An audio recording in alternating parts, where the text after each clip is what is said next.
is that my robot? Oops. Well, I didn't know. There was all kinds of robots. I'm terribly sorry.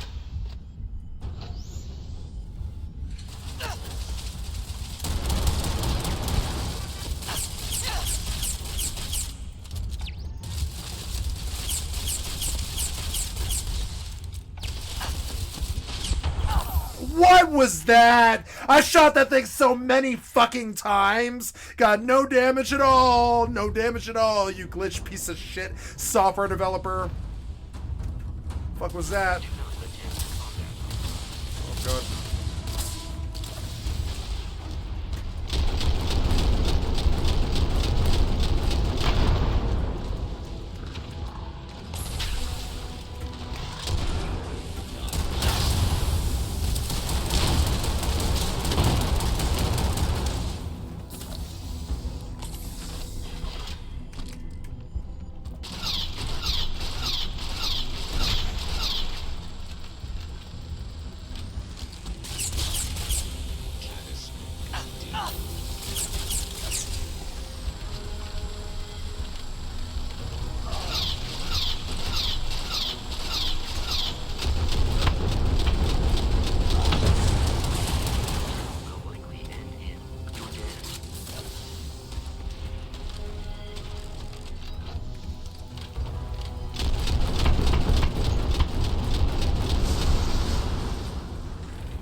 What are you waiting for? Finish it.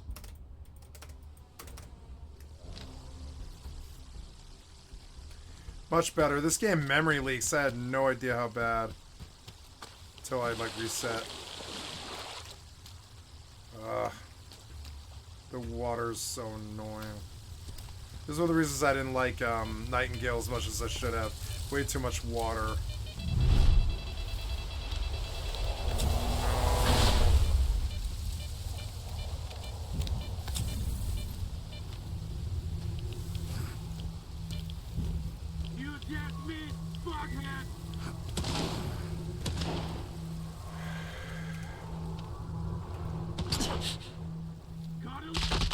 Nope. Hurry it up. Nope.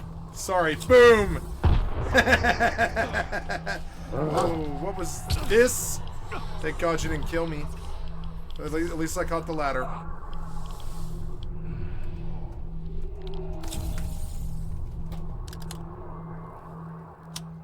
At least I caught the ladder and I didn't lose my run. Saving.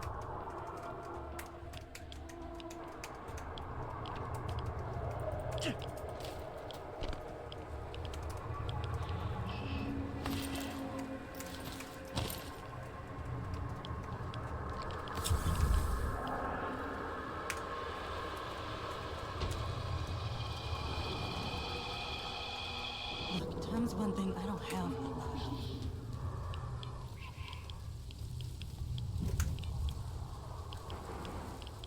You might not think so, but it's likely to end up that way. How about I make real simple calls? I've got thought maybe a few weeks ago we were spending on it. You want to put it in No! now? Then fine. Why do you do this invisible shit I can't see to do my entire health bar? Why? You think that's okay to steal my quarters, you stupid piece of shit, cock-sucking developer? Fuck you. Stop stealing my quarters, asshole.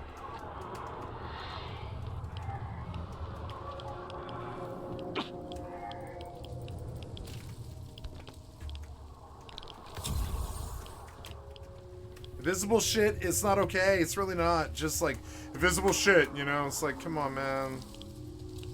I don't know there's a storm there. I can't see it. You just one-shot me.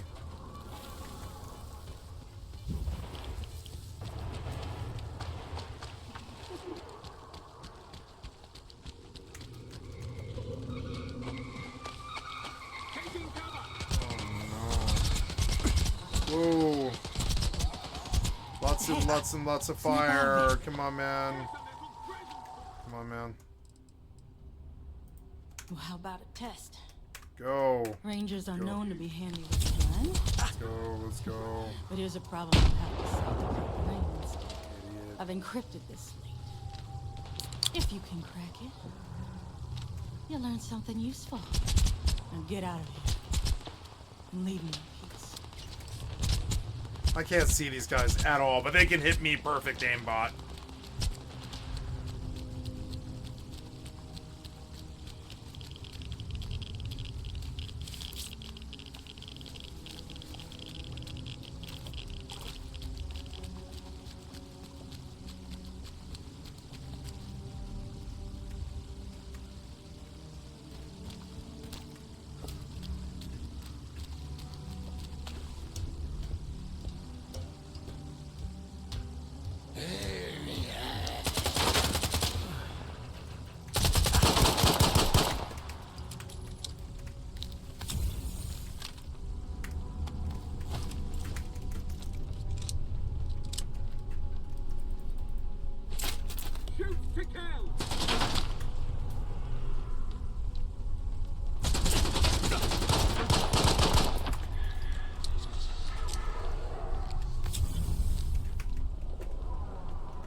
That guy doesn't want to leave his monument.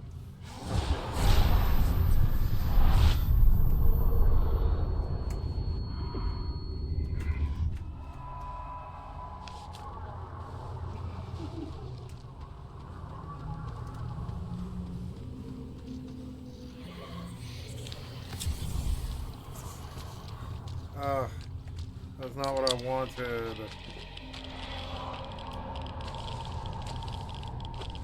As soon as I drink an energy drink, water's too deep. Whatever I do, the game just immediately throws something up. Oh no. I can't see him. I can't see him. I can't see him. I can't see him. I can't see him. Oh my god.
Enemies are nearby.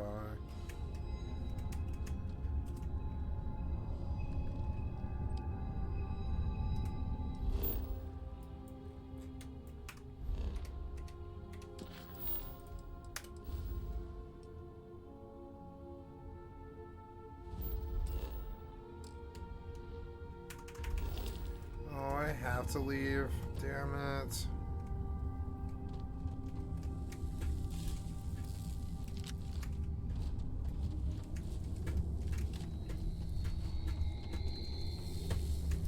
Well, it was good combat. I enjoyed it.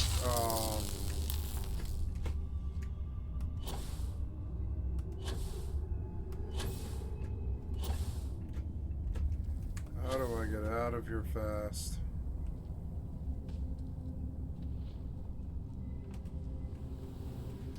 Is there another faster way? There is. Oh, thank God.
Oh no. Damn it. That one looks so much like the right one. Oh my god, it's just sleeve.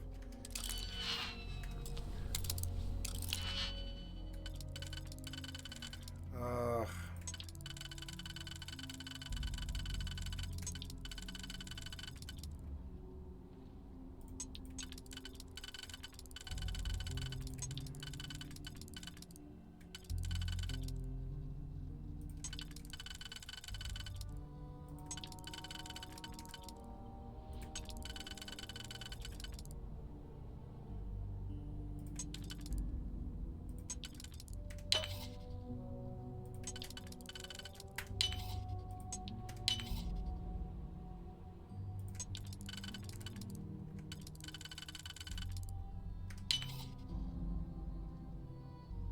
Oh no, I don't have it.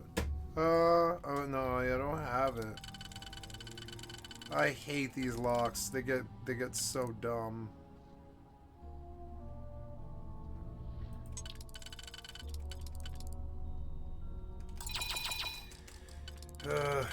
Well, I think I'm gonna...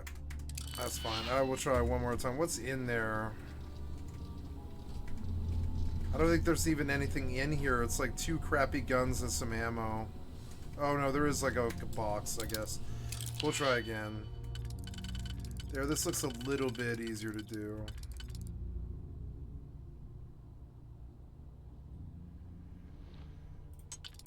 No, this... Oh god.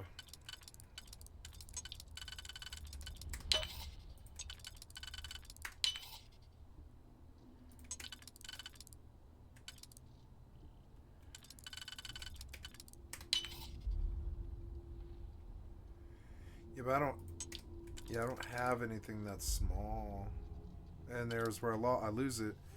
Yeah, I don't know if I'm gonna be able to do this door. It's kind of funny. It's a master lock indeed. It's... Maybe I can stumble my way through it.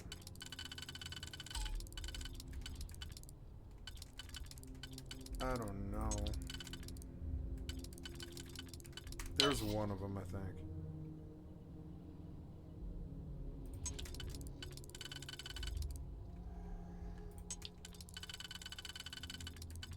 Yeah.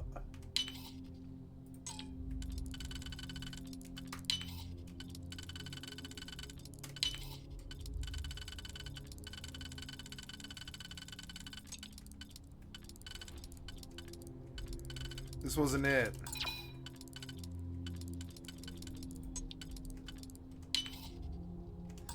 No, see, that's not it.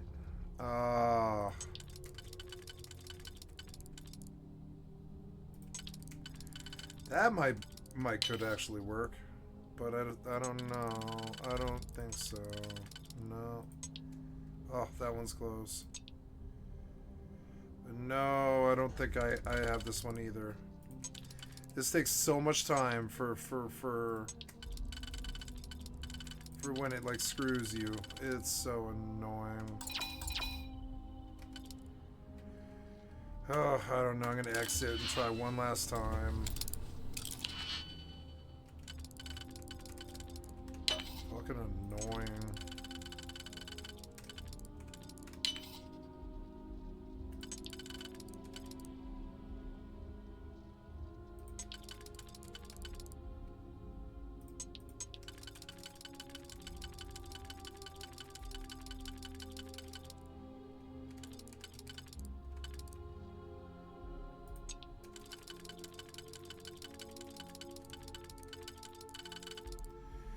No, it would never be that. That's it, though.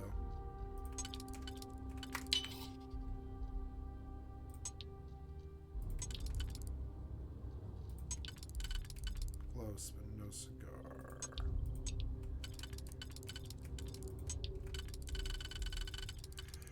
Too big.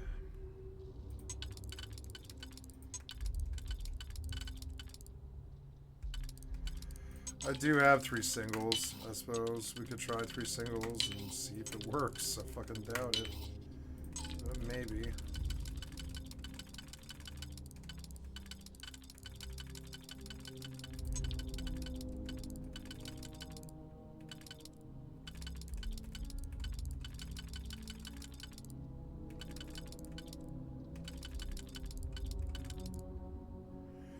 Close, but still no cigar.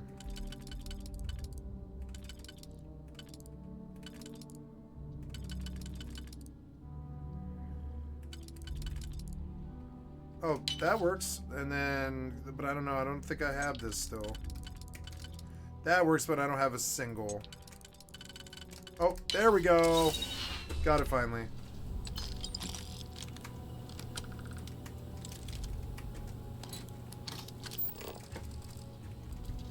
This was not worth it. It took like 5 minutes to crack that lock for a piece of shit reward. The old rewards used to be worth that kind of time, but not in these newer games. Like, it's almost never worth it to pick a lock for 10 minutes anymore like it used to be. It sort of sucks. That thing's weird because it seems weird, but...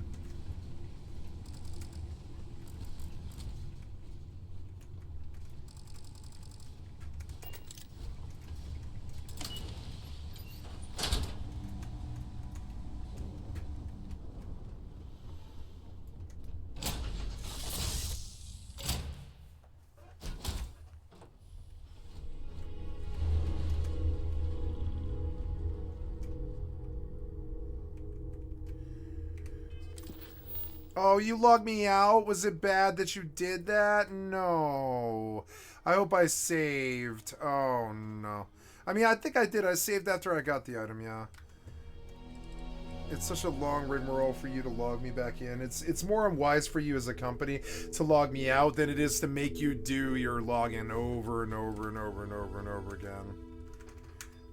I don't like how these conglomerates run their businesses. It's so stupid. They have no idea what it's like to use their products. It's weird because I'm fairly sure that they pay millions of dollars to do testing. But they still have no idea how shitty it is to use their products.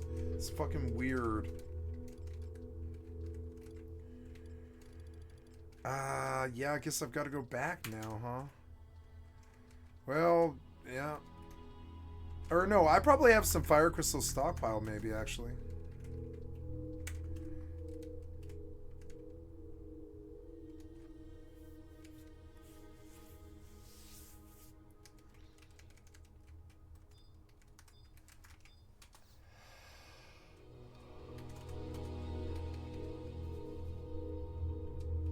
$25K.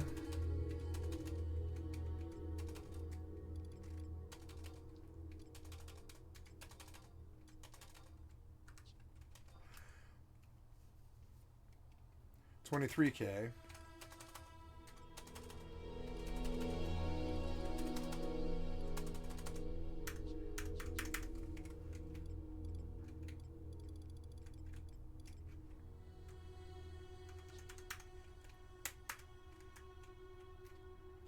I could wait and just buy. I'm out of fire, but I'll wait to buy first.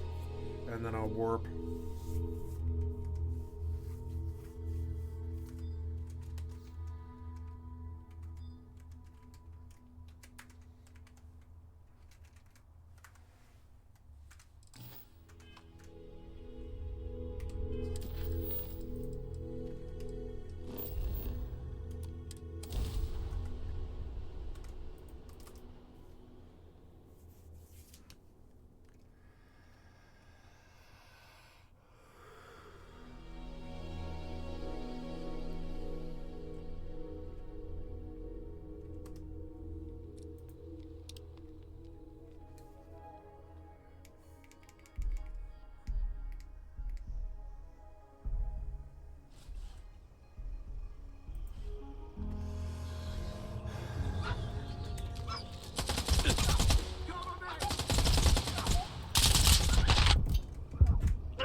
He's not real.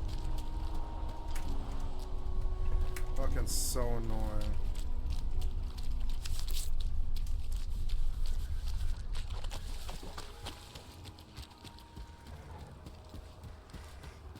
Wait, I was here and I came backtracking? No, wait, why am I here again? Oh no, why am I here again? Go up now. Oh, damn it. You didn't get the loot. You didn't save. How'd I save? Can't save now. Haha, the fire killed the dog.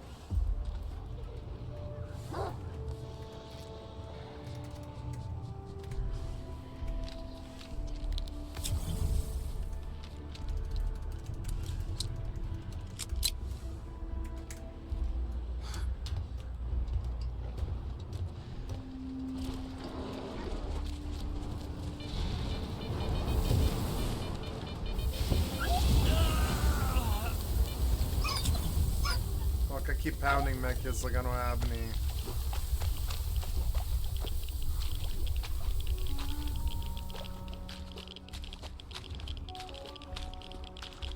Save. I got all 4 of them. And now I go to turn in.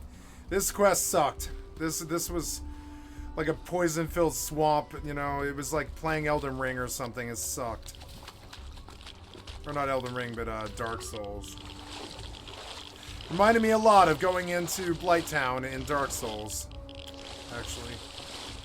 It was that sort of odds.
That kind of mirror made you run like an Olympic champion. Okay. Oh no, it's the emission. I'm not that far from my target.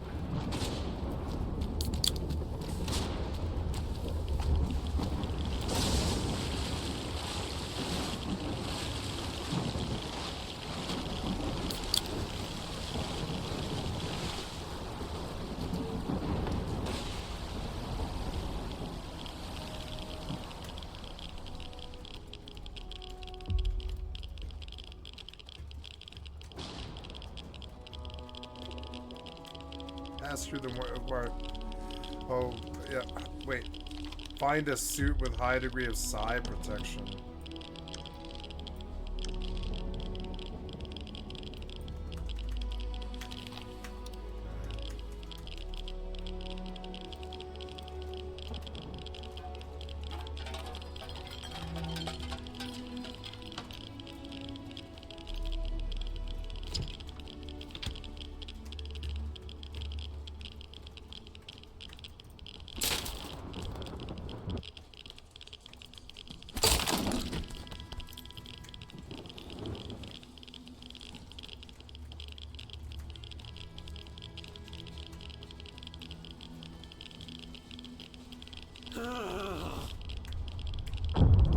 Oh no.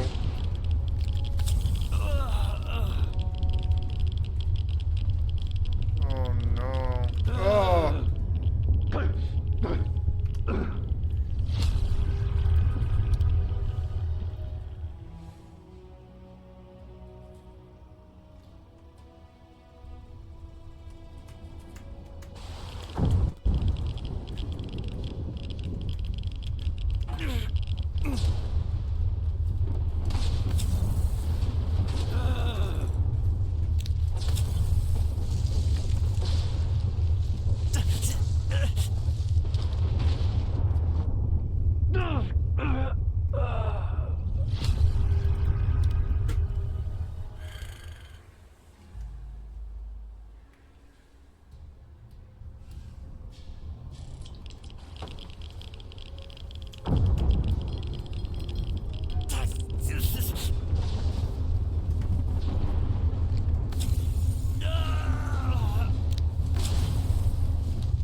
God damn it.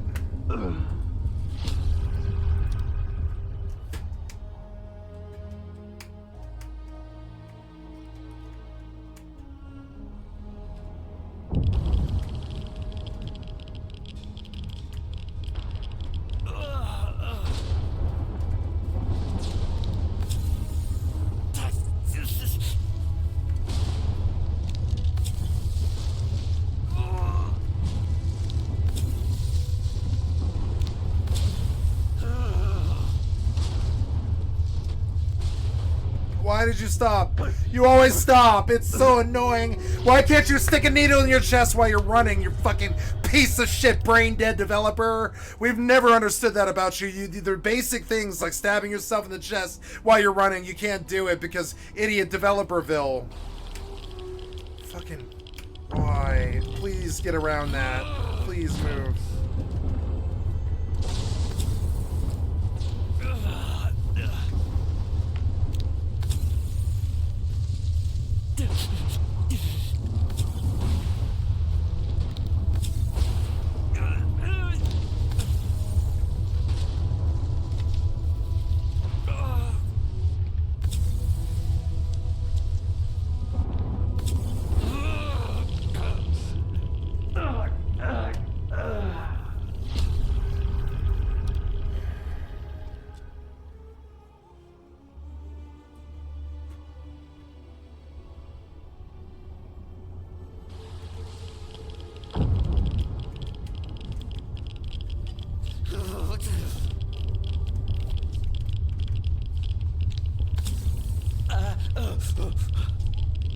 Please turn on the flashlight, I'm begging you.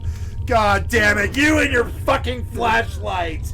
You and your flashlight deformation in your fucking brains and every single developer I've ever played a game from! You and your flashlight retardation! It drives me crazy since Doom 3.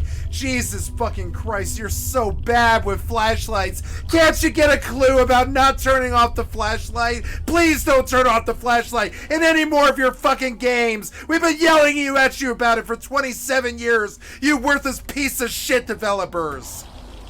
Please stop turning off the flashlight. Please stop turning it off. Please stop turning it off. I'm begging you from the bottom of my heart. Please stop turning off the flashlight. Please. This is terrible ass design. Terrible, terrible. Fucking terrible ass design. Why did you design like this? Why? Why did you design like this?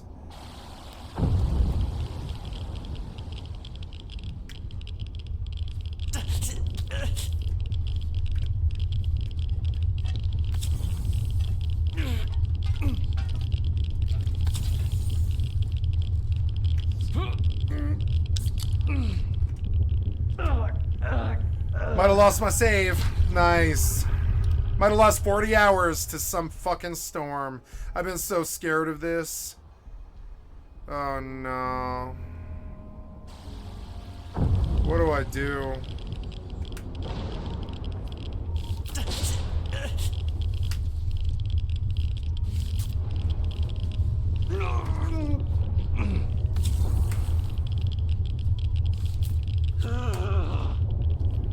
I can't med faster than your storm.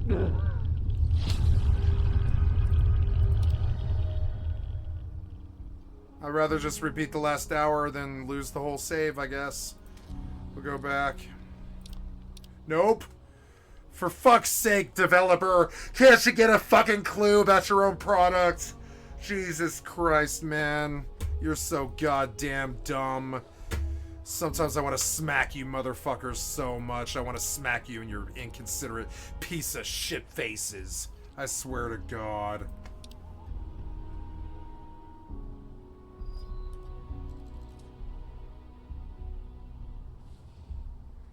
What do I do? I'm in the water. I don't know. If the emission's still coming... What do I do? Oh god, I've got to get to Ad Astra, pass through the Warren check. Okay.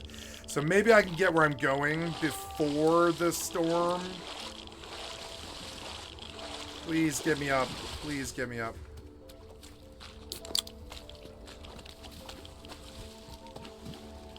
Oh, the water is so annoying.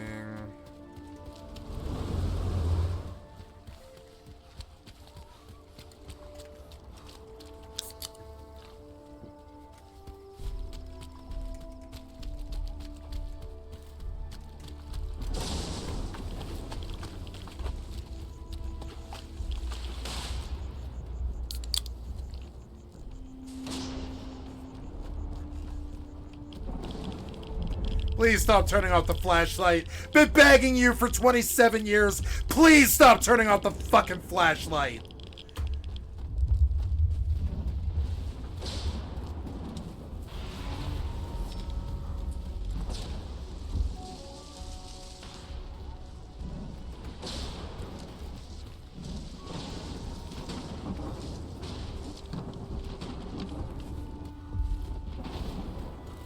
Oh, thank God, there's some kind of under shelter. Thank God for the autosave. Please, please stop being so stupid. Please stop being such a piece of shit, developer. Thank God. I didn't lose my save. Thrown off a cliff. Operation Monolith. The cinematics are kind of loud. Torn apart by dogs. Killed. Missing. Pripyat. Killed. Dead. Wild Island. Missing. Alive. No information. Shot by loners. Died in an anomaly. Found with a stone around his neck. Thrown off a cliff. Torn apart by dogs. Operation Monolith. Hanged. Alive but lost. Wait just a second, Skiff. And the scanner is yours. I need to say our goodbyes. Farewell to our great past. Enemies, yes, but united by faith in one idea. For your kind, it was the wish granter. For us, the monolith. It spoke in many tongues, but everyone heard only what they wanted to hear. Repentance. Forgiveness. Not a chance. After a decade of silence, only hatred remains. Work hard. The monolith has abandoned us to make us understand being alive. These rangers are some hard-blooded folk. They ain't afraid of anything. To be happy. New deputy, huh? Nothing else matters.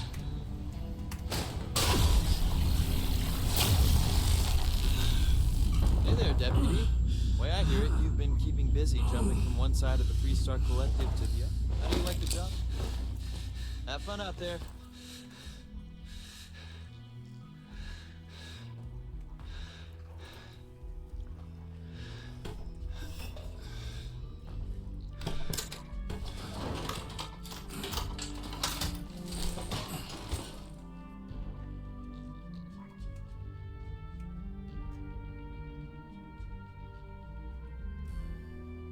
Did we freeze? Did we crash? Ooh, retrieve the stolen scanner. Time to find out what is so special about it. Eyes on the prize. Okay. Please stop turning off the flashlight, piece of shit developer. It's like you really want to shove it in my fucking face every 90 seconds. How incompetent you are. Please stop turning off the flashlight. Please. For fuck's sake, man. I shouldn't have to call you incompetent 50,000 times a day before you get a clue 27 years later. 27,000 games later. We've been yelling at you about the flashlight for 27 fucking years. We need you to actually get a fucking clue instead of just being so fucking brain dead stupid all the goddamn time and just shutting the flashlight off 50,000 times a session. Why? Every time you zone, every time you load, every time you, like, just goddamn dumb. Why do you turn the flashlight off? Not all games do it, but you idiots most of the time do. And I yell at you about the flashlight every single fucking game I play. If you're gonna do these dark mechanics with all these shadows and darkness, you gotta be nice about the flashlight and stop goddamn torturing us in the dark. You gotta stop doing it. Not after 30 years of it. You get 30 years of it is enough. You can't do it in 2024. You can't do flashlight torture in 2024. Piece of shit developers. I mean, you can, but you shouldn't. You fucking shouldn't. I'm fucking sick of it. 30 years of it. Fucking piece of shit. Fucking pieces of shit developers. Your fucking flashlight problems were bad since Doom 3. Doom fucking 3. Doom 3, you've been fucking up on flashlights. Please fix your flashlight bullshit. Please. Your flashlight's either too weak, or they shut off all the goddamn time, or they abandon you in the fucking dark when you do some stupid ass cutscene or something, and something jumps you and you die and lose your save, or some stupid ass shit. You have so much stupid ass shit around fucking flashlights. If you're gonna ride the darkness mechanic as much as you fucking do, fucking make sure the flashlight fucking works, piece of shit developer. Is it a simple question? Simple request? Please. Please, I'm like begging you. 27 fucking years and you can't seem to figure out a fucking flashlight or an elevator. You're so stupid. Or ladders. You're so stupid. You're so bad at what you do.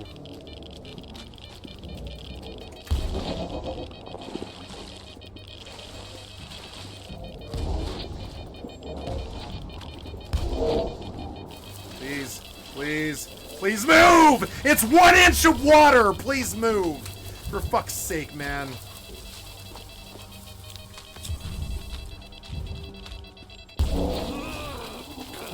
Yeah, I'm sure. Yep. It's goddamn 3 inches of water. Please move. It's not even up to his goddamn shins. Fucking piece of shit developer. Why are you slowing me down? I'm looking down. The water's not even to his boots. You're fucking stupid. You're stupid. You're stupid. You're brain dead piece of shit. Fucking brain dead piece of shit developers. Look, the water's not even to his goddamn... Okay, now it's to his knees. This is understandable. When the water's not even to his boots and you slag me down like I'm fucking walking in the ocean, fucking it's up to my chest and shit, I'm like hating you. You understand? I hate you when you do this stupid shit. Hate you. I passionately fucking hate you. You do this stupid shit so much. Okay, now the water's to his chest. I understand why he's moving slow. Not when that shit is like up to his fucking boots, though. You're stupid. Why are we walking so slow anyways? Does it teach me something? I'm sorry, does the swamp need to punish me, Daddy, by making me walk slowly or whatever? What's your fucking vibe? What's your retard vibe, you fucking piece of shit developer? What is your retard fucking vibe? I swear to God.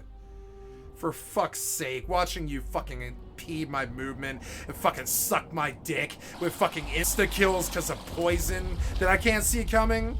For fuck's sake, why? You're goddamn dumb. You're goddamn dumb, and you set me back 10 minutes too, because you can't figure out a save system, piece of shit developers. For fuck's sake, man. How incompetent does one fucking piece of shit developer need to be? Come on, man. Why do you punish us with stupid-ass fucking swamps and slow walking with fucking stupid-ass storms and shit that we can't control? Yeah, it adds to the immersion, and I like it. But it's also really painful. Fucking painful. Like cancer painful. Why? Dear God, why? I think I tried to walk through your fucking swamp. And I lost 10 minutes. Please keep the flashlight on. Please keep the flashlight on, piece of shit developer. I shouldn't have to beg you. Every 5 fucking minutes for 27 fucking years. Keep the fucking flashlight on, piece of shit. Something I gotta say about Rust. I don't think they've ever fucked with me about a flashlight. If you log with a flashlight on, when you come back in, flashlight's on. They don't fuck around with stupidity most of the time. Sometimes. You know, with offlines, they gotta be the stupidest most stupidest company in the goddamn history of video gaming. Yeah, offlining is the worst mechanic in the fucking history of gaming. So that does make Facepunch the stupidest piece of shit developer there is. But they're not usually like that. They won't do stupid shit like that, you know? And so when you log with the flashlight on, you log back in with the flashlight on. They don't fuck with stupid-ass flashlight fucking retardation that like the triple anus, you know? They don't fuck with it. They know how angry it makes us. They're very, very aware. I'm reading forums about fucking flashlight mods and shit for 27 fucking years, where we just watched some fucking dude talk about how he got into the modding scene because the flashlights were so goddamn incompetent. Back then in 1996. Here we are in fucking 2024, you know? And it's like, oh man, I'm sorry that you had to join the piece of shit modding scene so Bethesda could stab you in the fucking back because they fucking bungle flashlights so goddamn badly all the fucking time. But yeah, I read stories about this all the time. How this guy became a modder because Bethesda doesn't know how to make a flashlight. The triple anus doesn't know how to make a fucking flashlight. It's fucking sad. And we wonder, if you can't get a flashlight or a ladder or an elevator good, you know, why would you give us 15,000 kilometers of land to walk or whatever? If you can't even fix a ladder, why would you build a huge world? Your logic is faulty. Just saying. Get the flashlights right before you worry about the 15,000 kilometers or whatever. Get the fucking flashlights right. Base foundations and stuff. Get the ladders and the flashlights and the elevators. And the fact that the walls fucking stick you up and stick you to them so you can't move in third-person games and shit. Get all that shit fixed in all of your games. I'm dead serious, dude. Your bullshit sucks so much dick now. Most walls, I don't want to touch them. Most flashlights, I don't want to touch them. Most elevators, I don't want to touch them. Most ladders, I don't want to touch them. Most of your bullshit, I don't want to touch it. And you make these 15,000 kilometer worlds or whatever the fuck you brag about making the biggest game of all time or whatever. Great, but you still can't make ladders or flashlights. You know what I'm saying? And yet you build half the world in darkness. And you stick us with worthless piece of shit flashlights that barely work. And I don't know why, but... yeah. Why was it necessary for me to walk a kilometer? Why? So I could, like, you know, kill that dude? Why did you make me walk a kilometer home? It's only gonna get worse, isn't it? Ah, damn it. If I wanted to walk a kilometer, I would do it in real life, piece of shit developer. I don't want to do it in your game. And that's Death Stranding 2. That includes Death Stranding.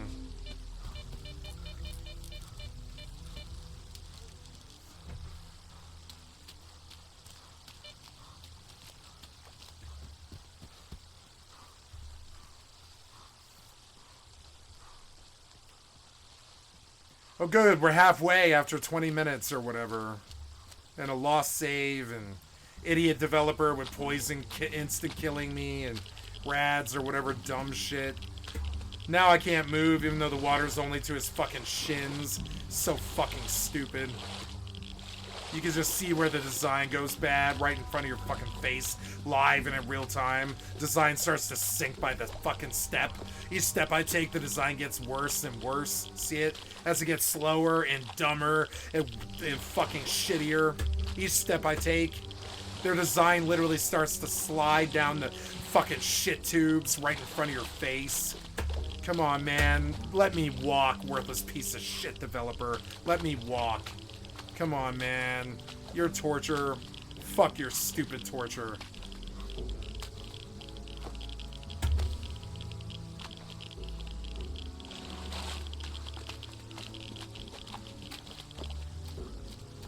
Like, this is cool, but did we need 45 fucking minutes of slogging with no mobs, nothing happening? It's like Mortal. Like, come on, do we need 45 fucking minutes of a sloggy swamp with no combat and nothing going on? No, we don't. Why did you put this in the fucking game? Why do I need to walk in this fucking swamp for 45 fucking minutes? Why? There's nothing going on. You and your fucking terrible ass design choices. God damn it, man.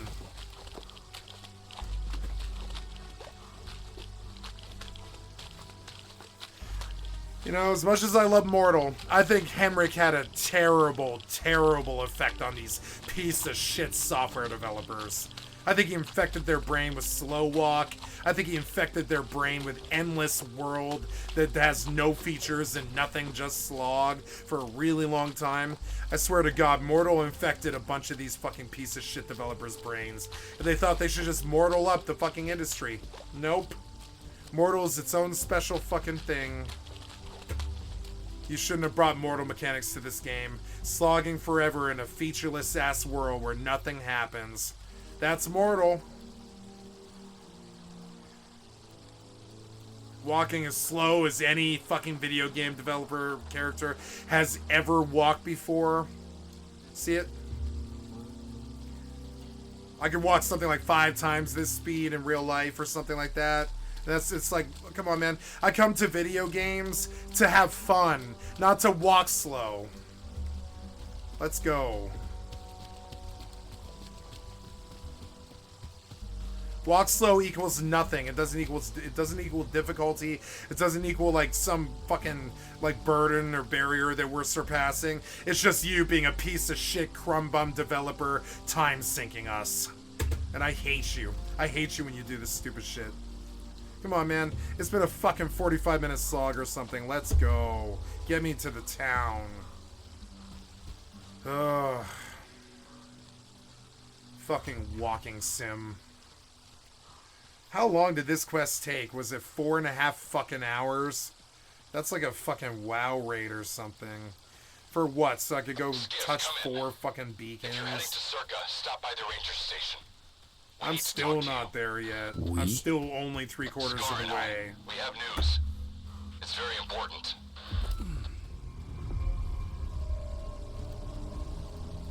If you didn't have me sitting here pressing W for 45 fucking minutes like this, I wouldn't bitch so goddamn badly.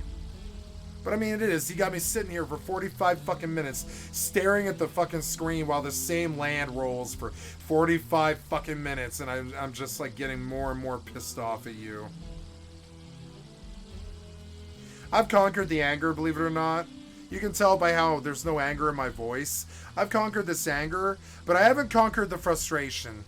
The frustration is fair. You worthless pieces of shit torture us with this stuff. And me being frustrated, that's fair. It is. I have every right to be frustrated at you. Look at what you do to us. Look, wasn't I only 105 meters away? Now I'm another 400. What happened here? Did you teleport me backwards or what? Why am I suddenly only halfway again? Oh my god. Man, it's been 45 minutes since I fired a shot even. Like, what's going on in this gun game?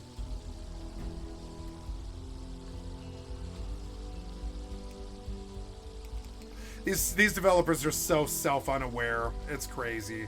They have no clue what it's like to play their own games. No clue. They don't have time. It's okay, but I just could never build a railroad that I never ever rode, you know? I just could never do it. It speaks to a higher level of incompetence. I could never build a railroad and yet never ride a train. I just couldn't do it. Only pieces of shit do fucking bullshit like that. I swear to God. Fucking humanity. Worthless. Fucking worthless. Here we are. Video game developers who don't play their own video games. Fucking people who make railroads who don't ride on trains. Fucking so stupid. What a fucking way to run a fucking industry. I would pay you to get a fucking clue at this point. I would pay you. I do pay you. I pay you money so you guys can afford to try and take swings at getting a fucking clue. Play the games that you would know.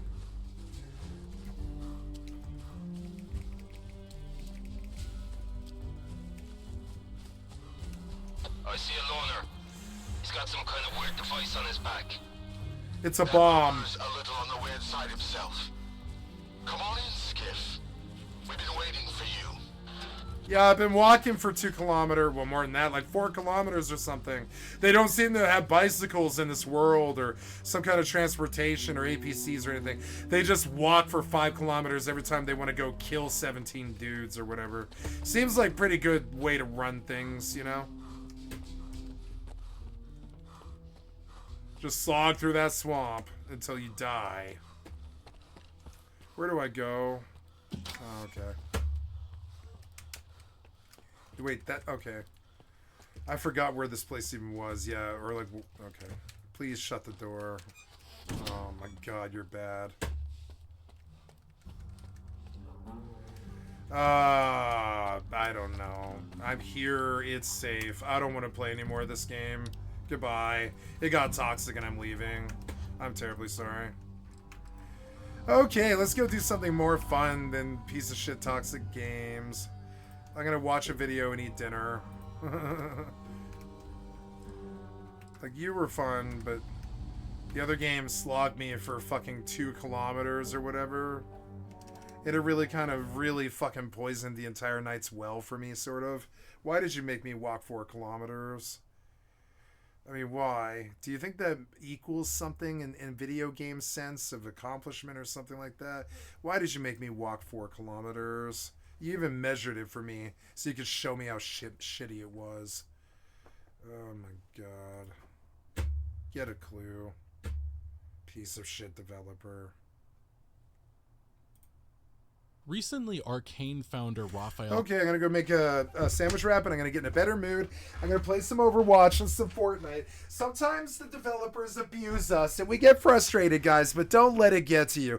They're just stupid, low IQ, piece of shit developers. There's nothing you can do about it. You can sign up for all this negative emotion and stuff, but it doesn't change the fact that they're just low IQ, brain dead, piece of shit developers. There's nothing you can do. It's kind of like spilt milk thing. It's sunken costs. We've given them 30 years of our lives. They bungled, mishandled it, and fucking retarded their way through their development and don't play their own games. There's nothing you can do. You can get all negative and angry about it, but there's nothing you can do. This is just who they are. It's like trying to yell at the rain. It's gonna fall.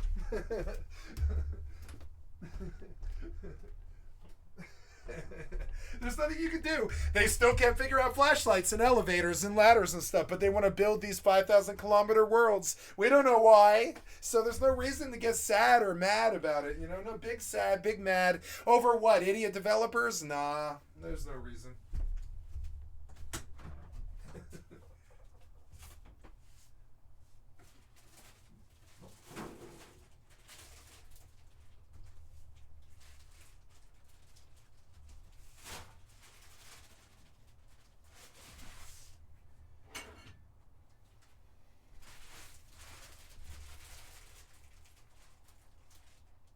You know, another game did this to me, and I quit it. Nightingale had an entire zone of swamp slog that would kill you if you stayed in it for longer than 5 seconds. An entire zone. You know? Like, why? Fucking brain dead piece of shit developers. I swear to God, dude. Why?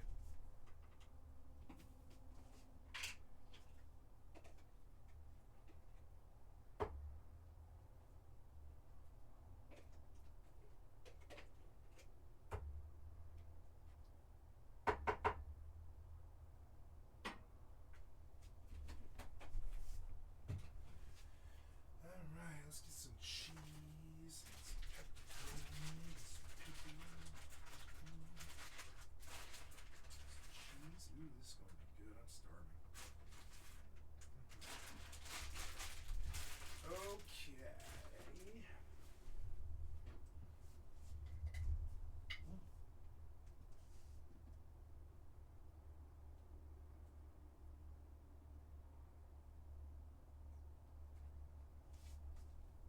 Okay.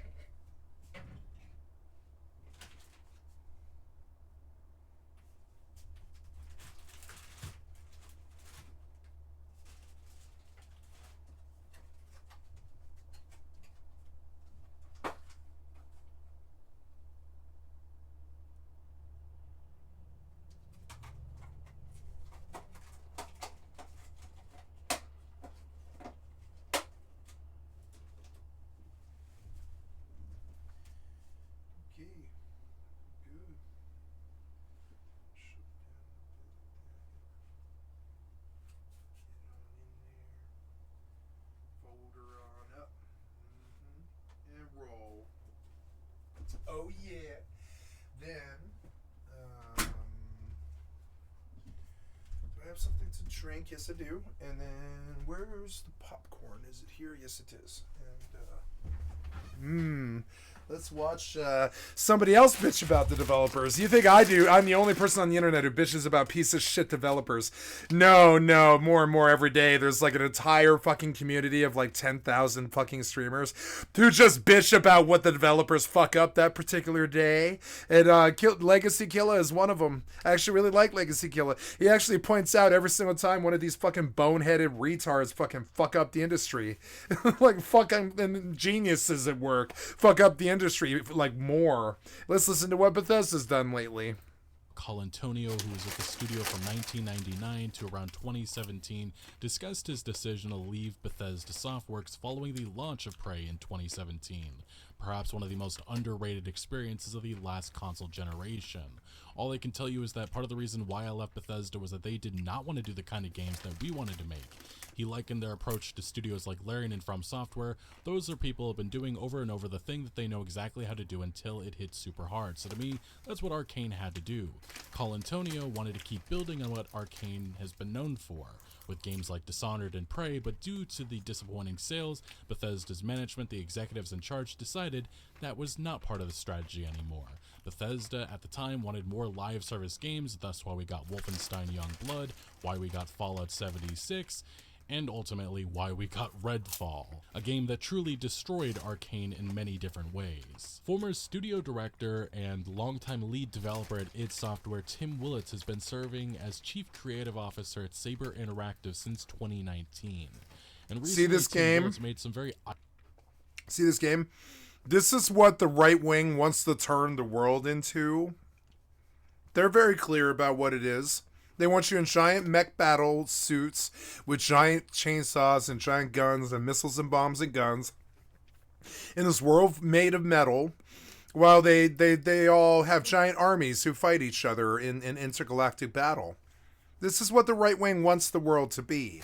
This is how they design every single one of their video games, every single one of their television shows, every single one of their fucking albums, and every single one of their fucking movies. Everything. Video games, everything they do. This is what the right wing wants to turn the entire world into. It's a frank depiction. Warhammer. Eye-opening remarks in regards to Bethesda and their monetization, as well as the AAA games industry and how many projects are overscoping.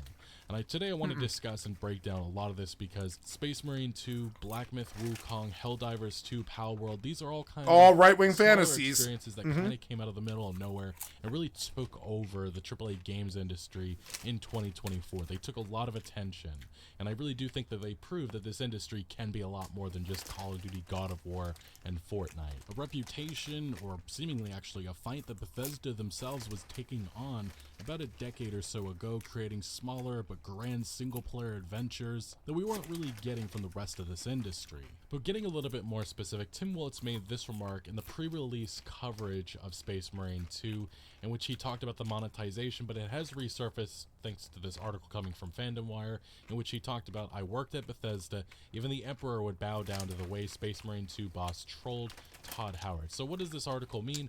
Well, it's specifically referencing this article that came from Rock Paper Shotgun in the lead up to Space Marine 2, in which Tim Willits was asked about monetization, and he said there are shifts and trends in the industry. He said when asked about the game's approach to microtransactions, people don't want to be sold horse armor anymore.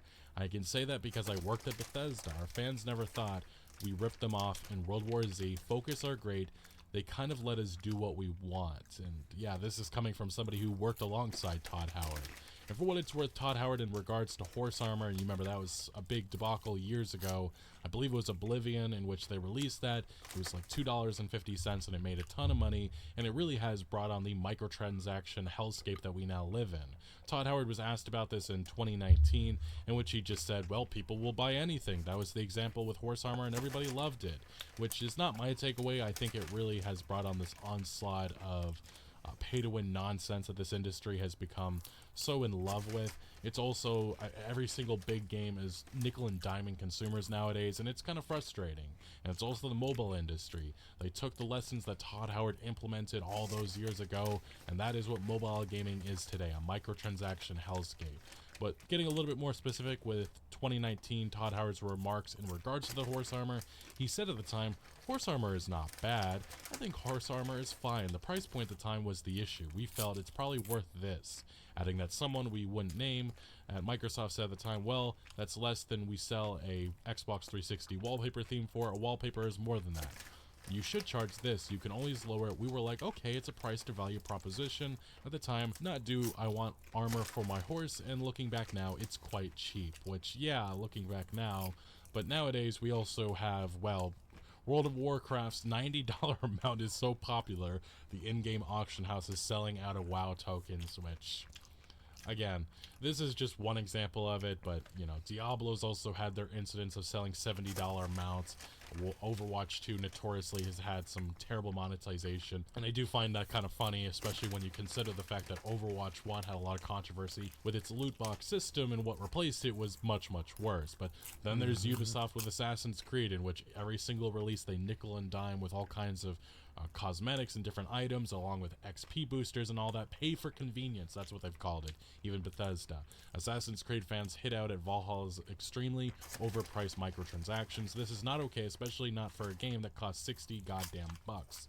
And that's my sentiment with a lot of this, but these publishers don't care. One of the excuses that we heard early on for why $70 games are going to be becoming a thing was maybe we'll have less microtransactions, you know, since they're upping these prices. That's not what has happened. These publishers just found an excuse to increase prices. That's going to be the same thing we hear when games eventually make it to $80. But then we also have League of Legends $200 chromas and exploration, and won't change. The League of Legends Dark Cosmic Erasure Gym Mythic chroma is causing controversy for its high price point, but the game producer says it won't be changing. Oh, that's nice. Then we have Call of Duty, which sold like an $80 King Kong glove. There was no difference. It was just, you know, a pure cosmetic skin, no special effect or anything, but $80 fucking dollars. Really is crazy how this industry has changed. But there's also the fact that you have the Creation Club. That's something that Bethesda has gone hard in. You can look at Starfield. And I do love how Bethesda these days is blurring those lines of paid mods in which they sell their own, and the pricing also makes no sense. There's been controversy. They're nickel and diming at every single opportunity, and it really makes me frustrated because we know that this is going to be the case with the Elder Scrolls 6.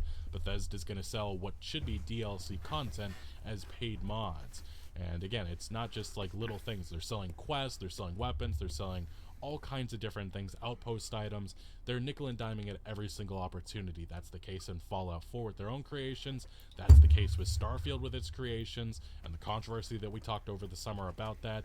And then there's even Skyrim, which has had some even more controversy in regards to some of the content that Bethesda is seemingly just allowing on there. An example of that would be this. It's the Forgotten Armory Collection, a bunch of 90 new craftable and lootable items across 6 different tiers to the game, costs 500 credits, which is, you'd say that it's probably a good deal, except for the fact that these items all come from a medieval, well, it's this medieval collections weapons variety pack. It's just an asset flip. Nice to see that Bethesda has some quality control. They don't. But yeah, somebody bought this for $50. They ported it over to Nexus Mods, in which I don't think it was downloaded that much. And then they ported it over to Skyrim's Creation Club, and players and individuals have no idea of knowing that this is just an asset flip and poor at that. I don't believe there's even a comment section or anything you can give with this. All you can give it is a thumbs up. And this just points to the problem with Bethesda and how they've handled the Creation Club and their monetization overall. They tried making paid mods work in 2015. There was tons of controversy with it. They waited a couple of years and then they did it again. And they're going to do it again with the Elder Scrolls 6 and Fallout 5 and all of their future upcoming games. And even their online live service, Fallout 76, has had its run-ins with controversy in regards to them. Yeah, I've spent a lot of money on 76, you know, in terms of, well, no, just the monthly. I paid a lot of monthlies. I didn't buy a lot of skins. I think I blew $50 on Fallout 76 skins over 5 years. Selling everything and anything. I like what I bought. I use what I bought. I've got a whole base full of interesting knickknacks to give you buffs, in-game world buffs, and the only stuff that I bought on the store was all stuff that I paid the monthly for. And they give you a certain amount of like credits every time you pay the monthly. They give you like 1,600, Fallout schmeckles or whatever. And I would just use those to buy the world buffs, so I could like have buffs every time I go out into the world for stuff like custom mode and all this. But I mean, I don't believe I ever bought any skins except for the Harlequin makeup. I thought was good enough. They had Harlequin makeup like day one, and I bought that. Well as some paint. And that was it, though. That's the only skin I think I actually voluntarily bought. All the rest of it was with money that I got through the Fallout 76 store for just paying the monthly. Same is true of Fortnite. I never did buy a Fortnite skin. Or I think I did. I think I bought a couple of skins when I first started for like $10, I think. Like a total. I think I spent like $10 total.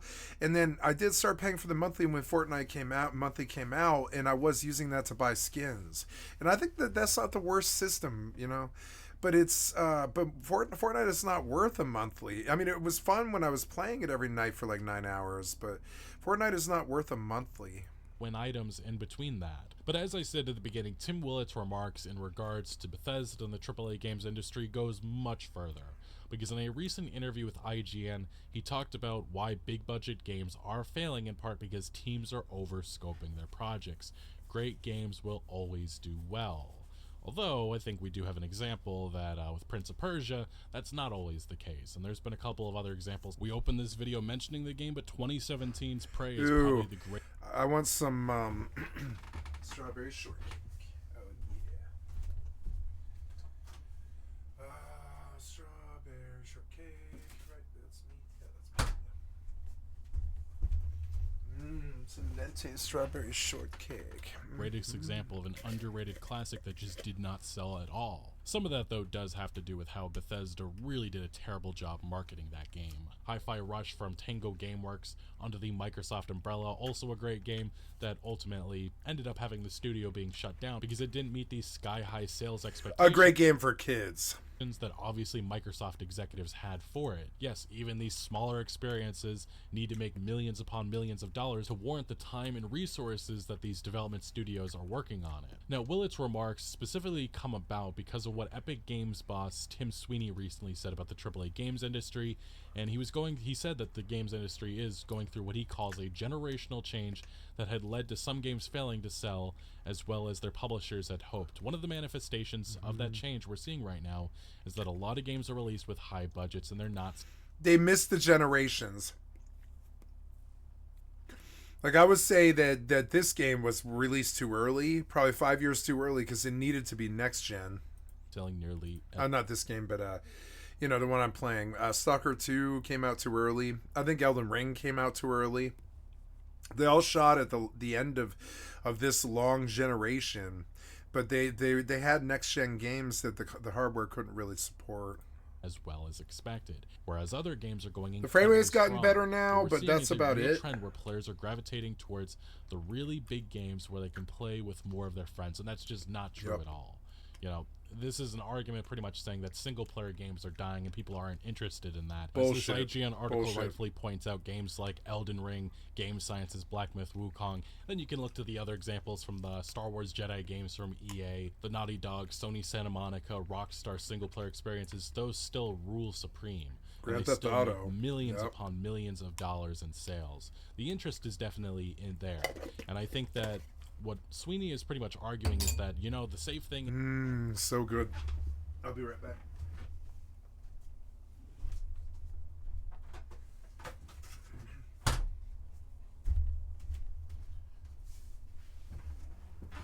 I keep thinking they're going to do something to Fortnite, but no, I think Epic's just going to leave Fortnite how it is for the rest of the next 100 years or something. We're not going to get a sequel or an improvement or anything. Is these big service games, and that's just not the case. There's only so much, you know, interest that can go into a lot of these multiplayer live services, especially since a lot of players already have their specific I've maxed out ESO, I've maxed out 76, I've maxed out WoW, I've maxed out I haven't maxed out Eve, but I'm close to it. I've done most everything you can do in Eve. I've done I maxed out Final Fantasy 11. I maxed out Final Fantasy 14. I've maxed out Diablo 2, Diablo 3. I won't play Diablo 4. I maxed out Path of Exile when it was current. I maxed out, god damn it, it just goes on and on. I've maxed out 3 different Final Fantasy 11 private servers, Nozomi, Wings, and Horizon. I maxed out MMOs. That's what I do with my life, and that's the problem that they're facing is, they thought that we were just gonna sit around on WoW for the rest of our lives. No, 25 years of WoW was enough. That was enough. We needed a sequel. We needed something on Overwatch's engine as opposed to WoW's engine. We didn't need more of WoW. I think there's enough content in WoW. We need that engine to run better, and we needed the combat to feel a lot better. I don't know, something about it. Live service that they we needed to evolve. We needed digging and flying and swimming and ships and all types of stuff that like Rust, like what Rust is doing with the tugboat and stuff. Rust has always taken chances in evolutionary ways. Like I could see them trying to swing the real first big terraforming game besides Minecraft, it being Rust. I could see Rust being the new Minecraft, Would that be GTA Online to Fortnite to Call of Duty? Yeah, single player games are not done. I am obsessed with Starfield. I'm obsessed with fucking Stalker 2. I have single player games sitting on my list. I do. Disco was super fucking good. I love Disco. I would say Valheim is a single player game I play a lot of. I like Nightingale except for the swamp. I guess I don't like swamps. And Nightingale is primarily swamp. It's kind of annoying. It's not primarily, but it's 1/3 swamp. I don't like the swamp in Nightingale. It slogs you down really badly. The umbrella's nice, but it's not good enough. But yeah, single player games are not dead. They're just not. So I like looking at the sales and special offers of GFN. I love GFN. I think it's actually like the best thing to ever happen to gaming. I mean, there's never enough good deals on stuff that I like, but it's still really good. There's always one thing that I'm interested in that they are selling. It's cool. So what do I do now? I could go back to Stalker because I finally did. No, I've done Stalker all day and it's starting to wear off on me. I've done too much of it over time. I think I want to play some New World. I'm in an MMO mood, not a single player mood. Yeah, go back.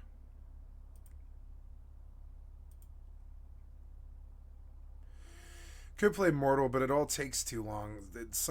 One of the problems now with these games is it takes too long to get up and start. You know, it's kind of annoying. They will spend time on that game, and that's that. And with having so much oversaturation of these live services, especially, you know, looking at Concord, they tried making a game for nobody. And people want to play Overwatch. They don't want to play another game which is trying to imitate them. No, I have this theory that Concord is a very calculated move. I have this theory about the industry that nobody ever talks about. It's not a theory. I know this is how it works. They all go to like whatever game show expo is the biggest in the world at the moment, whether it's PAX or I forget all the dumb shows because I don't like any of them.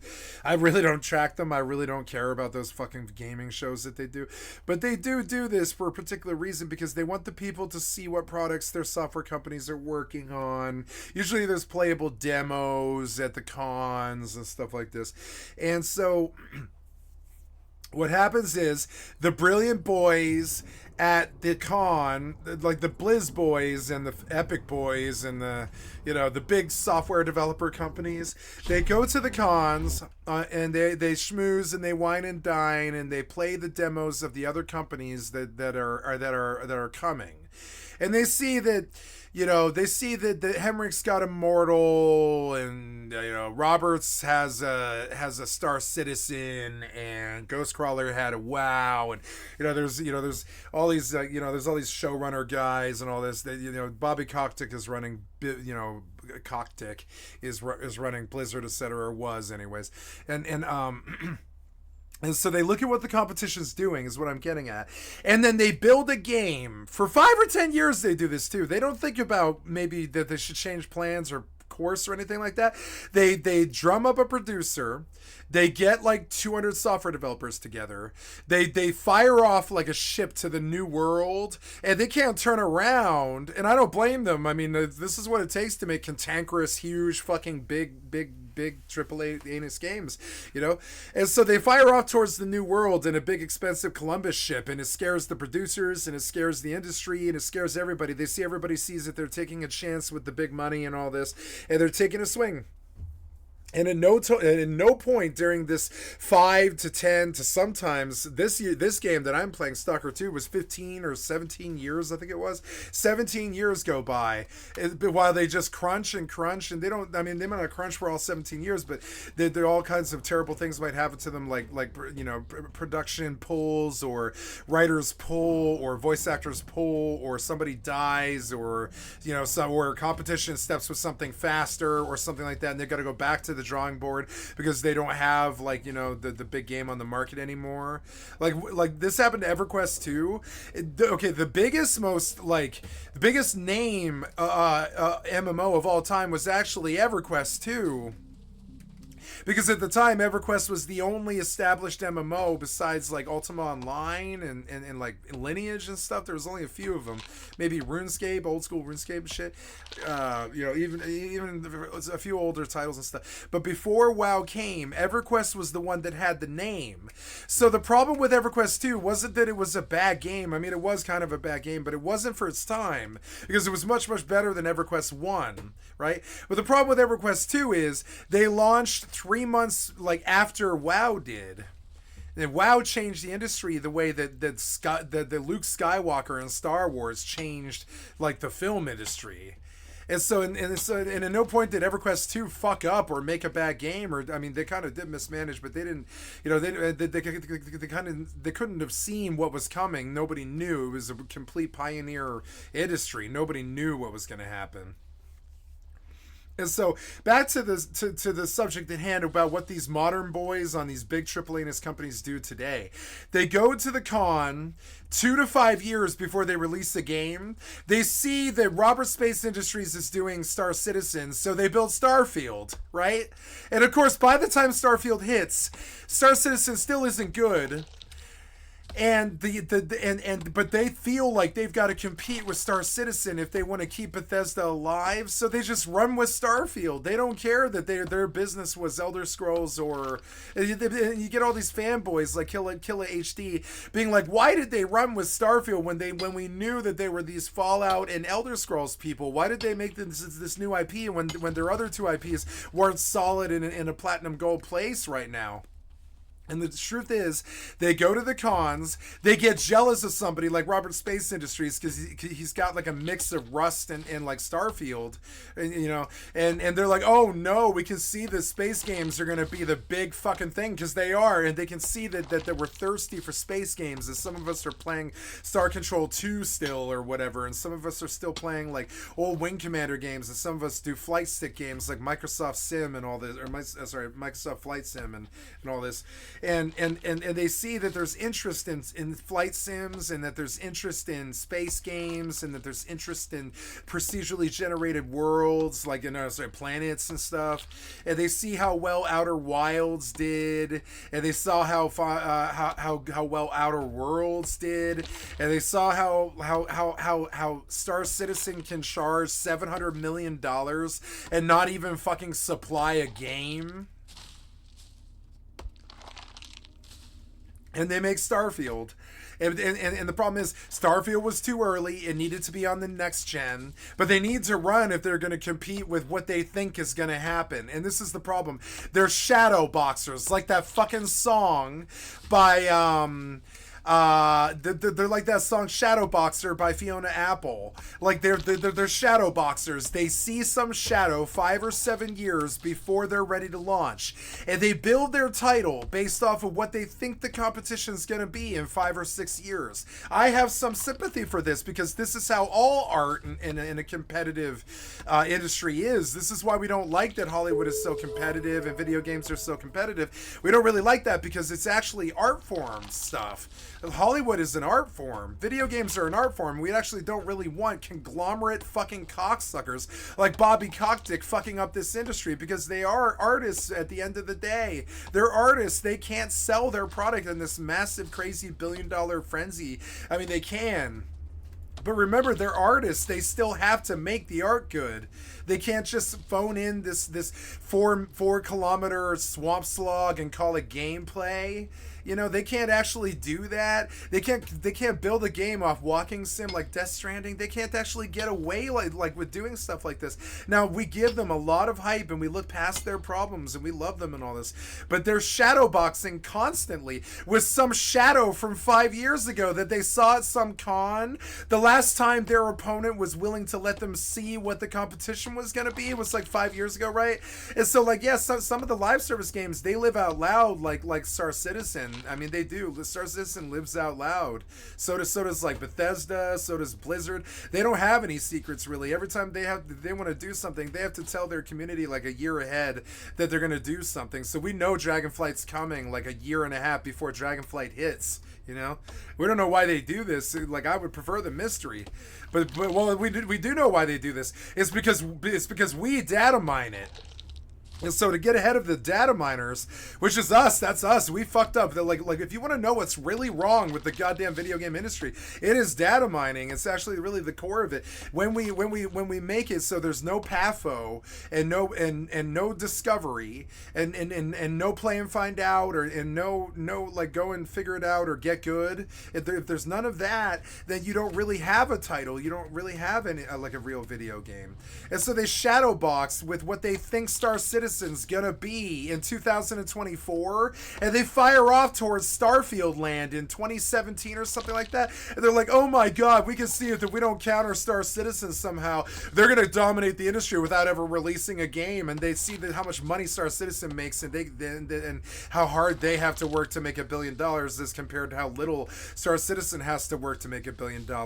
And they're like, and so this is how we got Starfield. This is why Arcane fires off and does Redfall instead of Prey 2. This is why Elden Ring is Elden Ring and Sekiro is Sekiro, and why we don't have Dark Souls 4. This is why Grand Theft Auto 6 is gonna suck. This is why Elder Scrolls 6 is gonna suck. Because they shadow box with something from 7 fucking years ago. It's some con that they saw. And by the time that they actually go live with their fucking game, Star Citizen has either beaten them or never went anywhere in the first place. And so then the industry grows stagnant, and they don't have good games. And then everybody rags on their good games. Like, I would say Starfield is a really good fucking game. When you compare Morrowind to Starfield, you're like, oh my god, Starfield is such a really fucking good game compared to Morrowind. It has like flight, it has full flight in a 3D space. It's got space combat. It's got, it's got gun combat. It's got 20 billion guns like Borderlands. When you look at Morrowind compared to Starfield, you're like, oh my god, Starfield is a much, much better game. But but Morrowind has a higher rating. Now, I don't know why. It's kind of weird. I don't know why, really, but we know why. It's because they shadow box with something from 7 years ago. So by the time they launch Starfield, the media slaps them because it's just not ready to be a next-gen game, and they needed to wait another 5 or 7 years. But they can't wait another 5 or 7 years. If Star Citizen suddenly, or whatever it is, if Star Citizen suddenly becomes big, if Rust suddenly like fires off Rust 2 and takes over the world, or say if Notch isn't lazy and makes Minecraft 2, or if Epic isn't lazy and makes Fortnite 2, which they know they all are. They know that they're doing these things. They know that Rust 2 is on the way. People like Helk talk about Rust 2.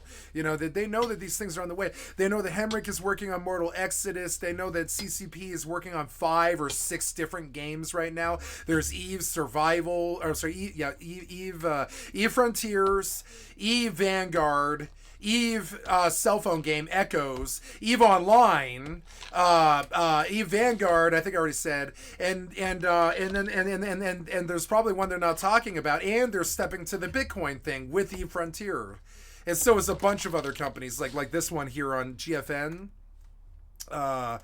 Or I can't show you because I'm on GFN right now, but there's what's that one, something, I can't remember the name of it, like Hardline or something, I can't remember the name of it, but there's like a new Fortnite game that's built off of Bitcoin, and all the guns are encrypted, so when you get the guns, you have like a piece of Bitcoin NFT that's only your possession, and they're scared that something like that is just going to revolve the industry into something else entirely, sort of the way that I would say Final Fantasy VII did for RPGs, and Minecraft did for survival and stuff. These big game makers like Bethesda, they're always terrified of of the shadows that they can't ascertain what the threat's gonna be. They're like, oh my god, we have to build a Starfield game because if we don't get in the Starship in universe and start our own IP or something like that. And I approve of what they did, actually. I actually like Starfield, and I want a sequel. And I approve of what they did, because if we don't have Starfield, we're stuck with goddamn Star Citizen. Star Citizen's fucking horrible and will be for another 5 or 10 years. I'm sorry, it is a horrible ass game. It doesn't have frame rate. It's incredibly fucking slow. It doesn't really have combat or a real world like Rust where you can actually fight other people. It doesn't really have that. It's a really deep game, and there's a lot there, but it doesn't have the depth of a Starfield, not even close. It's only got orbital and exit, orbital and entry and exit, and Rust combat, and that's okay, but Bethesda, you can see how nervous that makes Bethesda, how nervous it makes Epic, how nervous it makes Blizzard with their Overwatch stuff and all that. They see that space stuff is really coming in, and they see Elon pushing for space with SpaceX, and they satirize it in their games and stuff because they can see which way the nerd winds are blowing. All of us can, let no one say that we don't also blow. That's like Bethesda's goddamn thing. It's an old Simpsons joke, but like having seen the ways that the winds are blowing, it's Diamond Joe Quimby, I think. There's this old Diamond Joe Quimby joke about. I just watched the episode the other day. It's when Sideshow Bob tries to steal being the Republican election. Simpsons predicted Trump like 20 years before it happened, and they had Kelsey Grammer, the Frasier guy, depict Sideshow Bob stealing the Republican election with dead people and dummied up votes and stuff. And that was the time that the Simpsons did predict Trump. It's kind of crazy.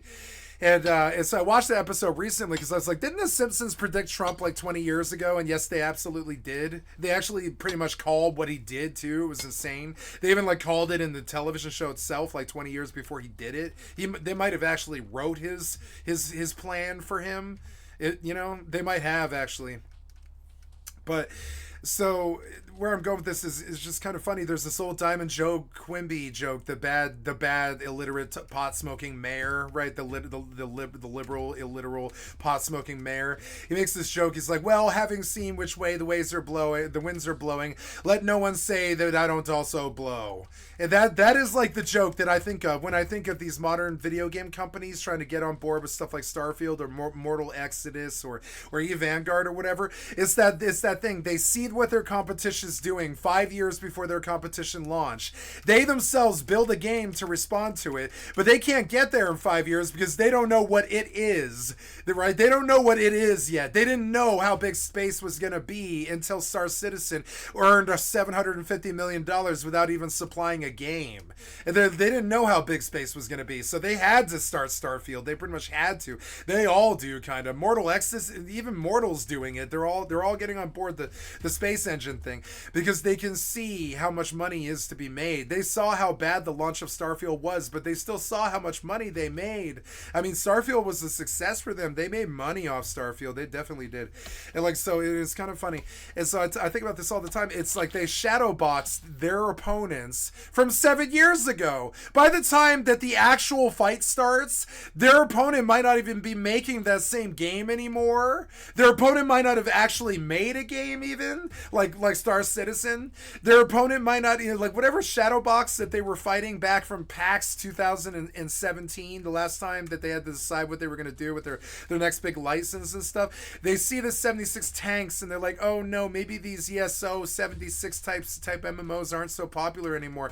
Maybe we need epic big single player games like we've been doing. So they join the whole Star Citizen thing. They try to destroy Star Citizen full blown by just releasing a better game that runs in higher frame rate, that's actually out, that actually has combat and actually has like orbital entry and exit and all this stuff and all this.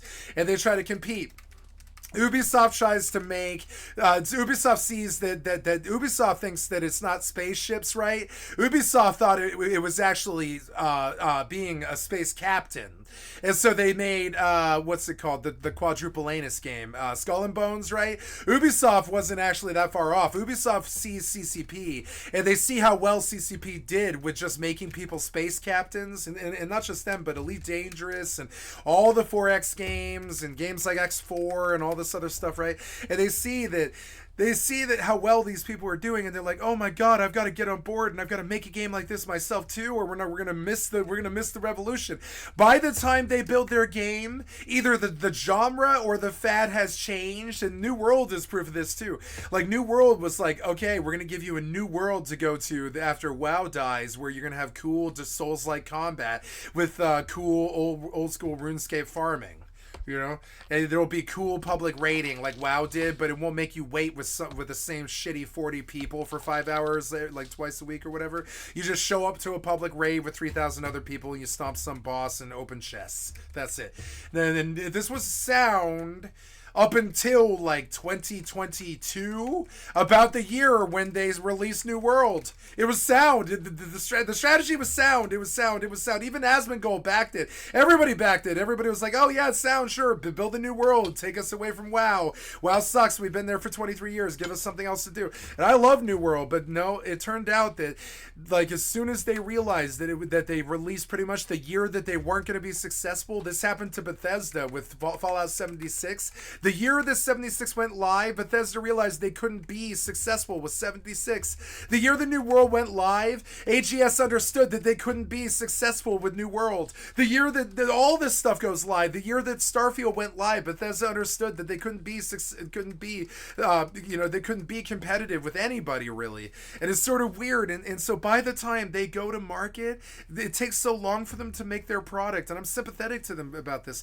For big live service and stuff, stuff, or even the big single player like Kings, like it takes so long to make these games that by the time they're ready to launch, the genre and the fad has changed, or the generation is either being too slow or they're too slow to the generation, one or the other. And then they come in and they try to make Cyberpunk for the PlayStation 4 or Grand Theft Auto 5 for the Xbox 360, and they try to go back a generation, and when they do that, it's a clear sign that they went too early, that they released Grand Theft Auto 5 too early, that they or too late, however you want to look at it. Like, they released Fallout 4 too early, they released, if Fallout 4 had played the way that Starfield plays, Fallout 4 would have been the greatest game ever made. You know what I'm saying? But it doesn't, and neither does 76. Neither 76 or Fallout 4 plays well in the combat area the way that Starfield does, or a game like what I've been playing with Stalker or whatever. Like, Starfield doesn't have good Stalker combat, but it does have good combat. It is fun enough. It is good enough gun combat to keep you interested, especially if you mod it and make it special and interesting.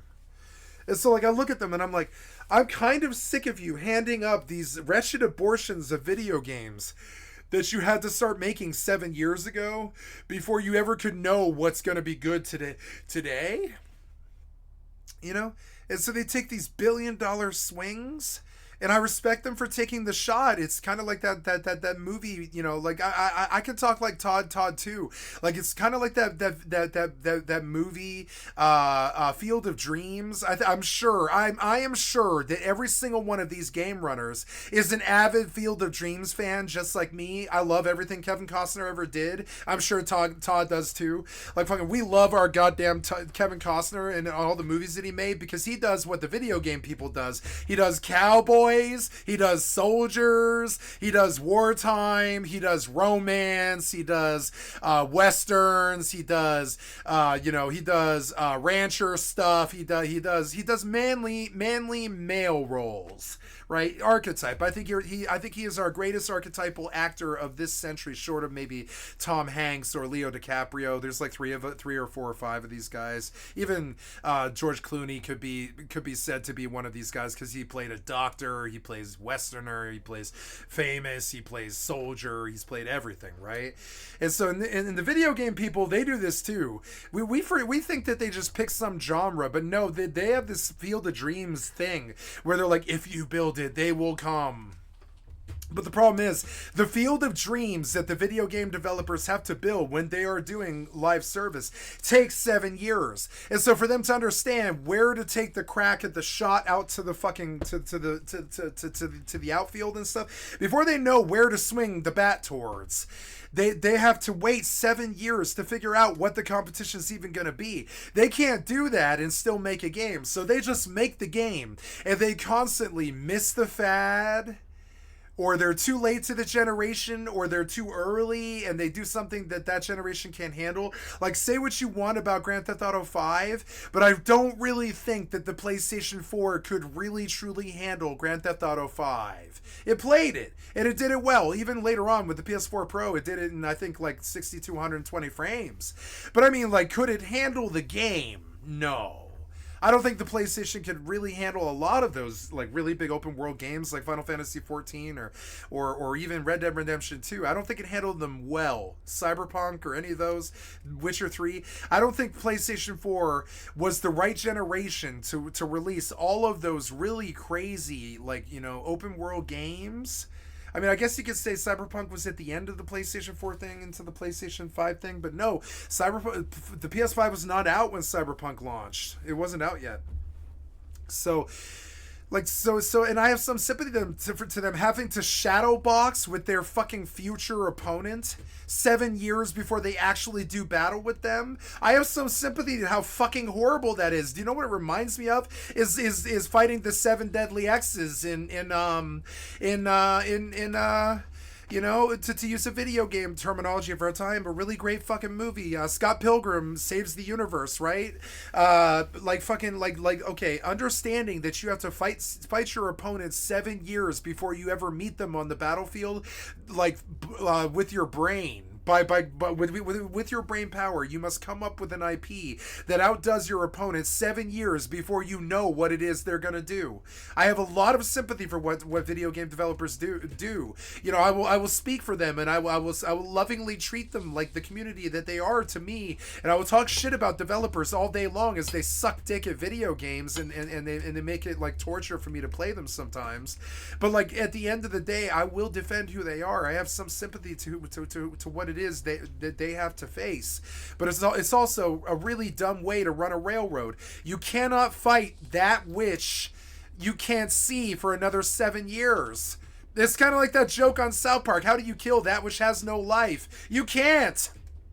You can't kill that which has no life. That's the actual secret to the riddle. You can't kill that which has no life. It's what any good, like, you know, Tolkien riddlist will tell you. You can't kill anything that doesn't have a life. They don't have a life. You know, you can't kill anything that doesn't have a life, right? It's the same sort of thing as that. Like, you can't fight something that you can't fight. You cannot hold a battle with something that hasn't happened yet for 7 years. You cannot be ready. And that's the problem. So what did Bethesda do? They could have easily made Fallout 76 good, or Fallout 4 good, or Elder Scrolls 6 good, or any of that good. But no, they went off trying to fight Star Citizen in the future, 7 years before Star Citizen was even like getting any real acclaim or anything like that.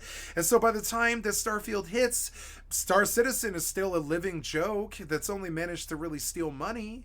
There's no competition that Bethesda thought was going to be there. EVE Online did not take over the fucking world. They still have only got 24,000 pop or something. The Sci-Fi Boys have not taken over the world. So it's sort of weird. Like they shadowbox with these demons that never even show up to the fucking battle eventually 7 years later. And then they're like stuck with Starfield, and they're like, what the fuck? Why did we build this space? Well, we know why, because they were just as obsessed with being a spaceship pilot as I am.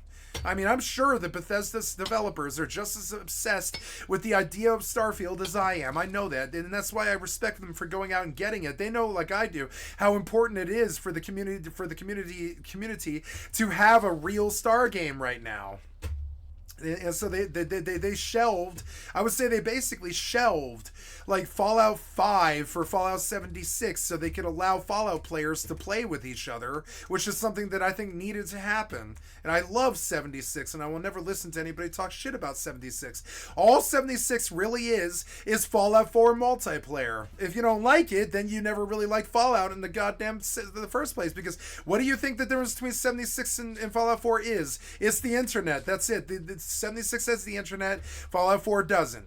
That's the only fucking difference. It's the exact same engine, exact same combat. You don't have like pause the game VATS. You have live VATS, but it's still the same accuracy and the same system and the same stuff, same perk cards, same everything, same thing Fallout's ever been. I'm not sympathetic to any Fallout fan who doesn't like 76. I don't think Fallout was good until 76, and then I'm sure Bethesda probably thinks the same thing.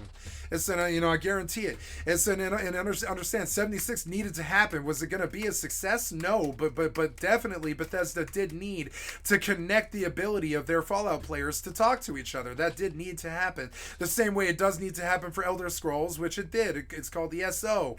That shit happened. ESO happened. 76 happened. I don't fault them. I think they're both amazing games. You know what I'm saying? But that's the problem. They had to fix those issues before they could take the swing at what they really wanted to do, which was address the space craze, the space race. You know, not only do we have a space race in the real world where the world's hegemony billionaires are like racing for space and stuff, but it's also happening in our minds and in our anime and our television and our movies and the Expanse and stuff. It's happening in all this, like it's happening in the echoes of the world's memory. Specifically because we know that these religious wars are not going to stop. Israel, Palestine, and Ukraine, Russia are fucking proof. I mean, not really Ukraine, Russia, but yeah, look, Israel, Palestine are proof. These planetary religious wars are not going to stop, and we're going to continue to lose our loved ones until we get off this goddamn planet and give them their own planet. You know, we all know what the fucking deal is. Elon knows what the fucking deal is. They all know what the fucking deal is, and they're not dumb. So like now The space race is in our minds. It's in our fucking doom scrolling. It's in our video games. It's in everything that we do. And thank God it is. And so should we fault Bethesda for trying to shoot for the Starfield sky? Absolutely the fuck not. No Man's Sky? No, absolutely not the fuck not. Elite Dangerous? Nope. EVE Online? Nope. We say thank God that you tried to give us the hardest thing that any human being has ever tried to do, which is an entire universe in a bottle. I would say EVE Online is the greatest thing that mankind has ever achieved, which is an entire universe inside of a bottle. We used to build ships in bottles. Now we build universes in bottles.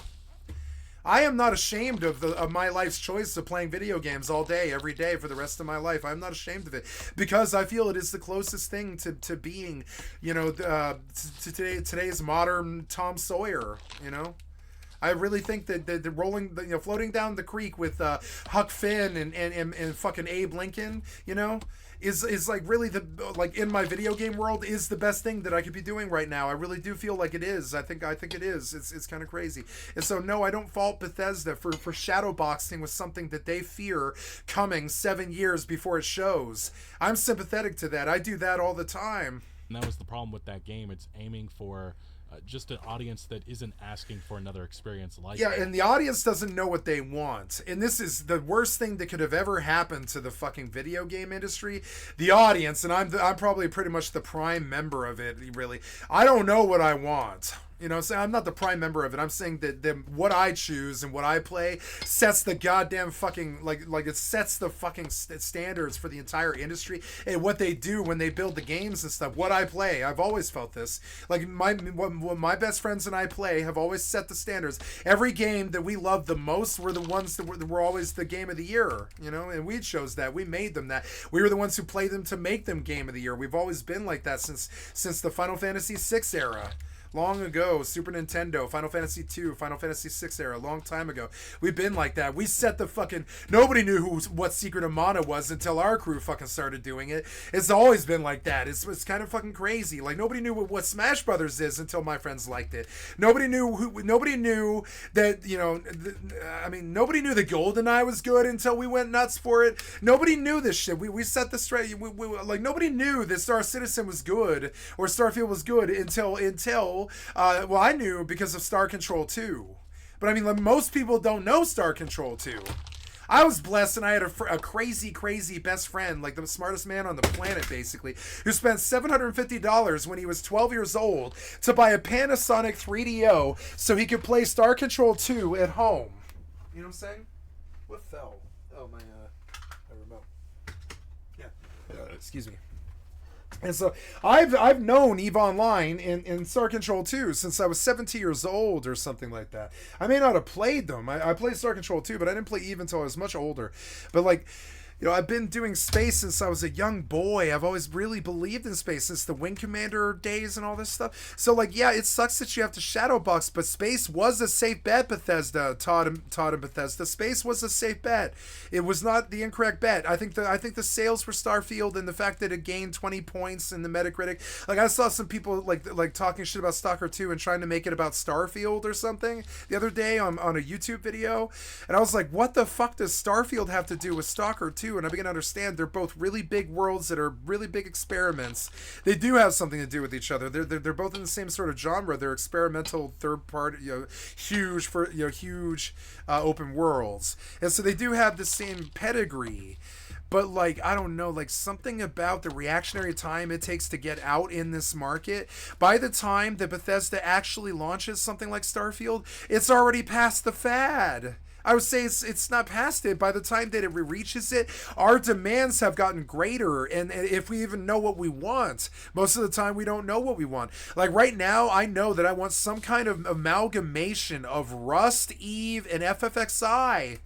I'm sorry, but I do. I want an amalgamation of Rust, Eve, and FFXI. New World is almost the closest thing I have to that. It's kind of sad, but I mean, New World is not a sandbox like EVE Online. Final Fantasy 11 and EVE Online are sandboxes, but you know, Rust is a sandbox and all this. So I know that I want a sandbox, but I know that I don't want you limiting it to space. I want melee combat and magic too, and so that's how we got Starfield. It's basically space magic in space. It's stupid. It's the premise of Starfield is kind of stupid. It's space magic. It's kind of dumb, but that's how we got Starfield, because you can see that the Todd is sitting in some boardroom meeting saying the exact same fucking things that I'm saying right now on stream. You can see it. They can see the space race coming, and they can see that they themselves want to take a swing at being a part of it.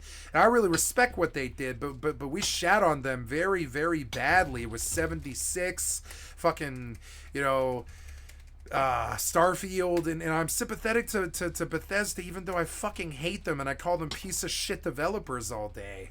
It's not a very fun thing for me to pick up their fucking reins and defend them in court, basically, in the court of public opinion. It's not a very fun thing for me to do. You know, it's not. I would rather just call them piece of shit developers for bungling shit for 20 years. But I mean, no, it's not that simple. It's never that simple. It's that they took the shot and they missed because they shadowbox with things that are 7 years from even being real. With no, you know, distinct. And when you understand that that's the fucking the rules of the game that they're playing, shadowbox with something that hasn't even been created yet, and you understand why these games are so bad when they launch. Changes or any distinct. And I hate them for it, because I believe it is incompetence. It's incompetence. If they just lived to make a game that they wanted to play themselves, that they themselves consider perfect, and was just a love and passion project as opposed to trying to be reactionary to your opponent, sure, there is some place for that. But I mean, like, if you were to just make the passion project that was Daggerfall again, and I would say Starfield is sort of the passion project that Daggerfall was. But the problem is, Starfield doesn't have combat, really. It does in the fucking... it doesn't have sandbox combat. It has Bethesda dungeon combat. And that's the problem. That was the evolution that needed to happen. Identity. Speaking to IGN, will it... Their identity is nothing, and I'll tell you why. Because we don't know what we want. I just listed that I wanted a Rust, Minecraft, EVE, FFXI... right, all at once, and I need it to be both medieval, magic, and space, sci-fi, with laser guns. Do you understand how really shitty this is for people like Bethesda? They're like, that's what you actually want? Yeah, that's what I want. I want some kind of mortal game in space where I can shoot people like Rust, like Star Citizen and stuff, fly around like Starfield and stuff with perfect frame rate and endless worlds and endless outposts and endless aliens and endless rust wolves and rust bears and endless rust building, terraforming, and Bethesda's like, no, we can't give you all of that. Nobody can. And they're right. I'm demanding an amalgamation of all of your fucking live services, and when you give me like 3/10 of it, I don't like you. That's what happened with Starfield. You gave me like 3 or 4/10 of what I want, and they say it all the time. You don't know what you want. I don't know what I want. I'm not a video game developer. No, you've got to do that. But I can tell you what it's got to be. It's got to have building like Minecraft, because Minecraft was the biggest game of all time. It's got to have building like Rust, because Rust perfected it. It's got to have open space like Star Citizen and EVE Online and Starfield and 4X and you know, what's it called, Elite Dangerous and No Man's Sky and all this, because those were the best games of all time.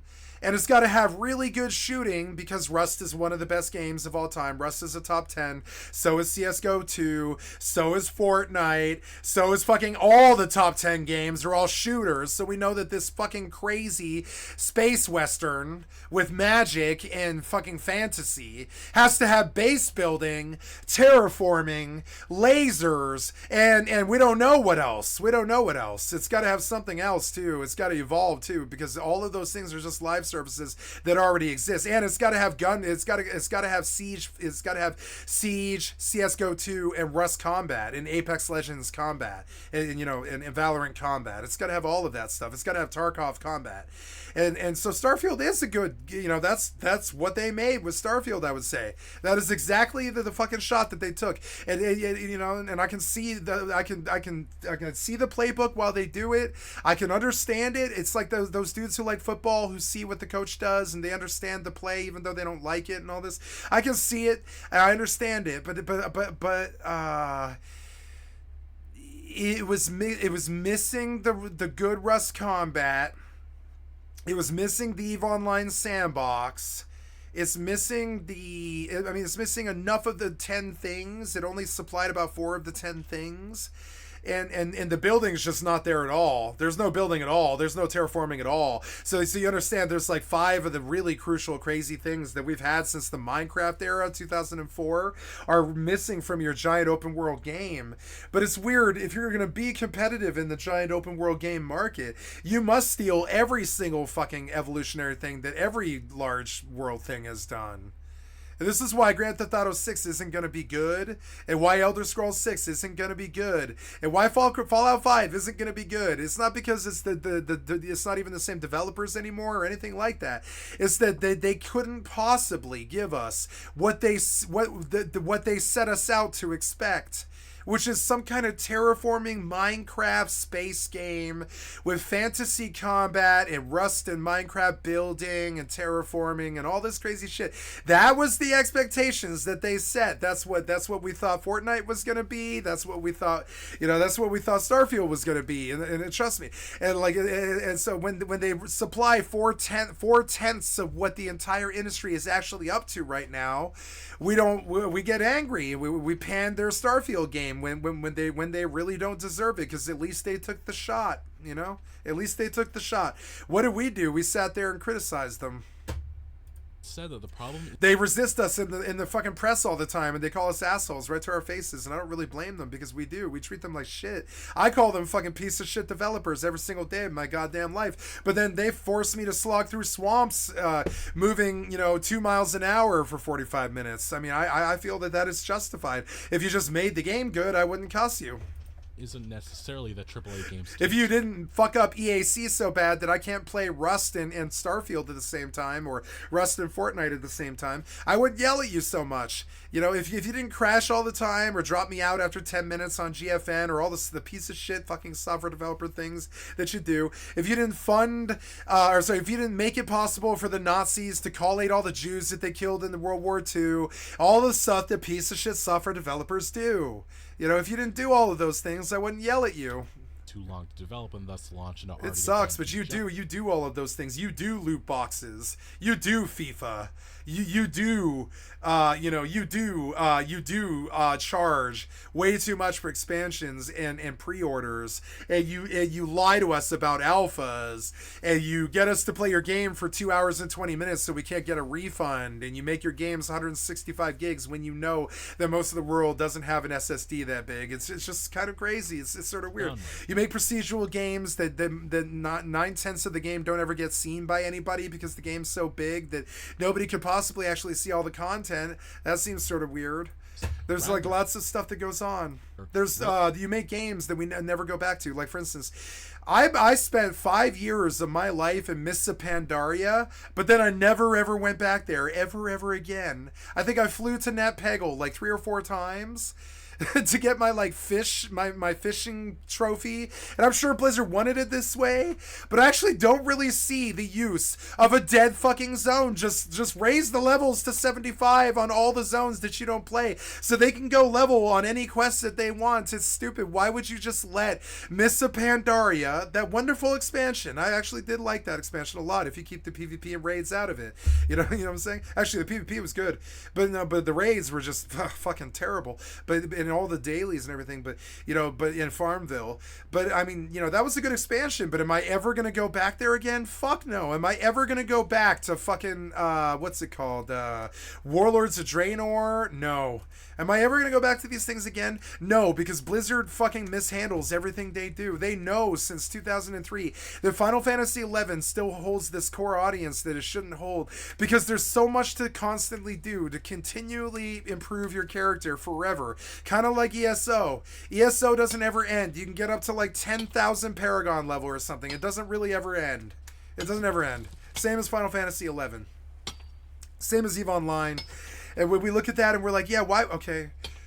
Why would you alienate 9/10 of your content so we never ever visit it ever again? This is something that Final Fantasy XI did. By the time that you're level 63, you can level anywhere in the world, anywhere, any of the zones, because all the mobs are level 63 to 75, which means that you can pretty much fight all of them. Some of them will probably kill you, but I mean, like, overall, you can fucking level in any of the zones in the entire world, pretty much. And that's something that we've had since 2003, but you alienate, you dump like $1 billion into each one of these WoW expansions, and then we never come back 2 years later. The planned obsolescence nature of the video game industry is fucking disgusting. It's almost as bad as making products in the real world. It's just disgusting. It's like we're like, you turn and burn us on season passes and stuff like this. You turn and burn us on DLC and expansions and stuff, and it's all based towards this content that once it's absorbed is basically worthless. That is not a feasible future for the video game industry. This is why people play so many retro games, you know, etc. I said what I needed to say. Let's go back to him talking shit about Bethesda. I had traveled the whole fucking world on this subject. Well, I could do a goddamn TED Talks on this fucking subject. Blade developers are tending to overscope their games, which in turn means that... Yeah, they overscope the game 7 years before they even know what the competition is doing. I mean, they have a hint because they play some demo 7 years before the game comes out. And so they build their Starfield game to compete with what Star Citizen showed them 7 years ago. It's a sick, sad way to run the world. You need to just make a good game that you yourself find fun, like Timothy Kane talks about all the time. You know, you need to just make a game that you find fun. I think you needed to make Starfield to respond to people. If you just made a game that you thought was fun, I don't think you would need to respond to people. You would be setting the fucking industry. You'd be setting the industry standard. You wouldn't need to respond to anybody like Starfield. Starfield is a response. Bethesda has never needed to make a response. They've always been the greatest company in the history of gaming, I think. You know, short of, like, I don't know, Square Enix. You know, what else is there? Nintendo or whatever? Not even Nintendo, but like who makes Mario? Yeah, like Nintendo with Mario and all that. Mario and Zelda. There's like three bigs. There's like, of course, the PlayStation, Souls-like Empire, Souls. You know, Sony just bought From Software. There's Nintendo with the Zelda Mario Empire. There's Xbox with the COD Empire.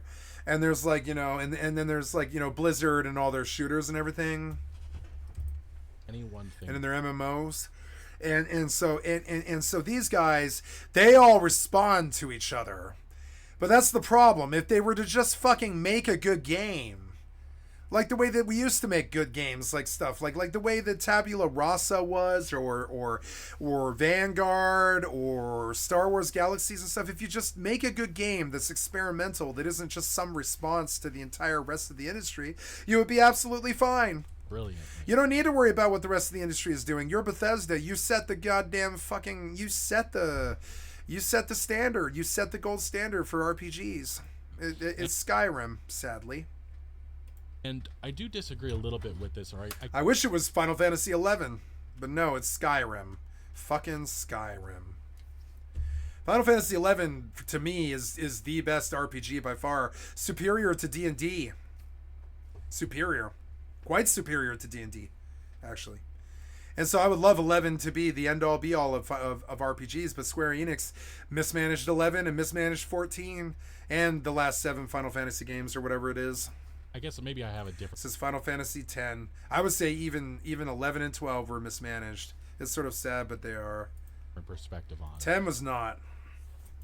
But we've documented and talked so much about these live service disasters from Redfall. Yeah, what the Robert fuck Defender, business did you years have before making that. Redfall? We needed a Prey 2. I didn't even like Prey 1. I was waiting for Prey 2 because I knew Prey 1 sucked. I was like, yeah, Prey 1's a playable game, and I can see how all the nerds would really like this game if they were like raised on Half-Life 2 or whatever. But I mean, like, you know, but still didn't think it was a good game. I think it was one of the most overrated games of all time. It's kind of insane. Now, Moon Crash sounded like it might have been a good game, but the other parts of that game were like cool and experimental and were really good. I admit the sticky gun and all that stuff. It was a good game, but it wasn't like, you know, it wasn't like the kind of game that could just rest on its laurels. You needed a sequel to that game, and you made Redfall instead. How did you mismanage this so badly? And I've never liked Arcane in the first goddamn place. I've never thought they ever made a good game. Every game they've ever had was some crappy cult hit that was way more popular than it should have been. There's Anthem, there's Concord, Anthem, fuck Concord. or Suicide Squad. Yeah, like, and that's okay. Anthem is BioWare, you know, fucking BioWare. All they needed to do was make Dragon Age Inquisition 2, but no, they made Veilguard and fucking Anthem. Why? You have no history in those. I mean, you have history in Veilguard, but you don't have history in You don't have history in Anthem. And I appreciate that you want to change genres, but I mean, you picked the most solid stick in the mud genre that there is, RPGs. You can't switch from RPG to something else. I don't think so, really. That's such a fundamental world change for a developer. Skull and Bones. There's just so many examples to choose from. Yeah, of just huge Titanic fucking like to developer failures that just gobsmack us, you know? Like how bad the Star Wars sequel was when it launched. Like they're like or how bad Dragon's Dogma 2 was when it launched, or how bad Starfield was when it launched. Yeah, because, you know, the current gen can't handle these next gen concepts. It's always been like that. Even back in the PC ages of Pentium 2, there were games like SimCity that would push the limits. A lot of these games began development when Even back then, and honestly, every computer in the world had SimCity too.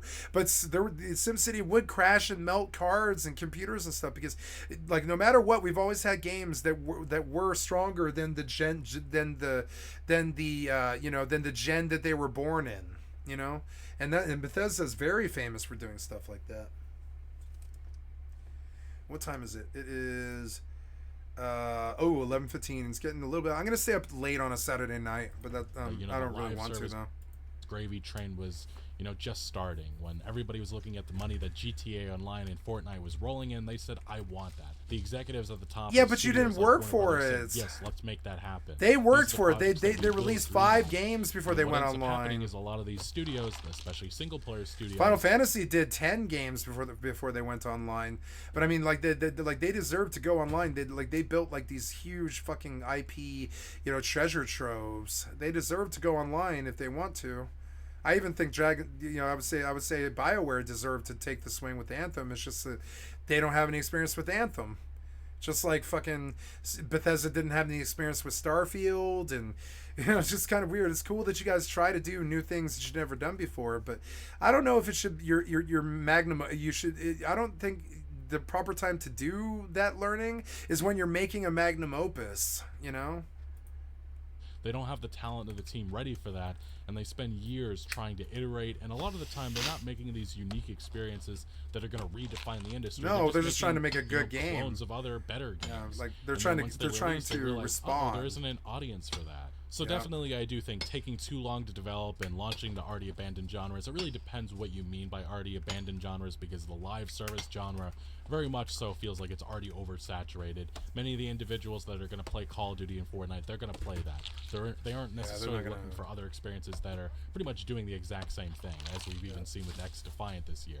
Now for Space Marine 2, well, it's explained, Saber made sure to nail the they handle on the scope of the game, so much so that some have praised it for rekindling memories of the Xbox 360 era of action games, something that does feel like it's been missing as of late. And I think what's missing is really the AA games, which feel like they aren't here as much anymore. No. We're just getting these giant blockbuster $70 games, and some of them fail, some of them succeed. It is not necessarily the genre that has moved on, because great games will always do well it's insisted, although there's a couple examples, such as Prince of Persia to Hi-Fi Rush, that kind of dispute that perspective. But one of the things that we try to do at Saber, and this is part of my job as creative officer of all the teams, we have a core belief that what you do every second and what happens when you push these buttons and that core gameplay loop is so critical. So we focus on the moment-to-moment interaction and the gameplay and the feeling you have. And then we adhere to our core pillars like the Ultimate Space Marine, melee, range, swarms, that's it. And a lot of teams throughout development will overscope games. They look at some other game that just came out and say, oh, we gotta do that, let's add this, we gotta do this, and he's right on the money with this. And they lose focus on the core, what actually makes the game fun. And especially with how this industry has developed and changed so much, there's so much interest, so many different games being made nowadays, I do think you need to differentiate enough with the formula that you're adapting. Now, we are not in Space Marine. You know, it's weird because I think Notch could easily fix the combat of Minecraft and retake over the world. I think you could easily do it. I've seen versions of it, like Vagrant Story, that prove that Minecraft still is like the best game. It's just weird. We don't, like for some reason he won't make the combat good or the base building good. But if Minecraft were to actually become suddenly competent overnight, it would pretty much shut down a bunch of these AAA developers. It's kind of crazy. If those kids could return to Minecraft like they want to, they would be so happy. But they've all evolved, and they need better combat than that. They need better building than that. So what the world needs now is a Minecraft 2. It's kind of insane, but we need Minecraft 2 like pretty much more than anything else. I would be okay with almost all the development companies like working towards one big game. You know, it's kind of nuts, but why not? Into doing that. Sometimes we do this with bands. We get like super groups where we get like 5 of the, you know, we get the best member from 5 different bands, and you get them all into a super group and stuff. I don't see why we can't do that with development. Why can't we get like fucking Minecraft people or whatever, Mojang working with Face Punch and CCP to make like a sci-fi fantasy MMORPG that's, you know, kind of crazy. I don't see why we can't do like groups of big companies, I guess. Well, but how does one agree? I don't think one company head could agree with another company head. So how does one agree about what the final product is? I think it's kind of too much of a loss in translation with committee kind of thing. Our new technology, but there isn't some revolutionary new gameplay mechanic that no one's ever seen before. No, and we don't see those anymore. Like I even Stalker 2, I think the only thing in it that's even innovative at all is the storm, and the storm is stolen from Icarus. You know, I had never seen a storm until I saw Icarus. You know, Icarus really changed how I looked at storms, and it did the entire industry too. So they just ripped off Icarus and brought it to Stalker 2, and that's what made Stalker 2 so good. If it didn't have the storms, it would be really boring. It would be just the same old Stalker, you know. But they added in that Icarus storm stuff from a good survival game, and they made a, you know, AAA fucking whammer. You know, really knocked it out of the park. There are gameplay mechanics that people are familiar with, but we do it really, really well, and we execute really, really well. And he does continue saying that he insisted that Space Marine 2 was affordably developed with a budget less than half that of Doom Eternal, the last game Willits worked on while boss of id Software before leaving to join Saber in 2019. We don't need to sell 4 million units to make Space Marine 2 a success. There are many games, sadly, especially out of North American developers, where if you do not sell 5 million copies, you are a failure. I mean, what business are we in where you fail if you sell this less is than art. 5 million? It's not a business. It's art. There is a lot this of is art. You guys overscoping, forget it, but it is which they're art. Making these projects out to be behemoths. I mean, look, I think Sega is working on a giant live service, Hyenas. They spent over $100 million on a game that probably should have cost maybe a quarter of that at most. And it never even saw the light of day because they knew that it was going to be a total disaster if it did launch, and there was not going to be interest in it.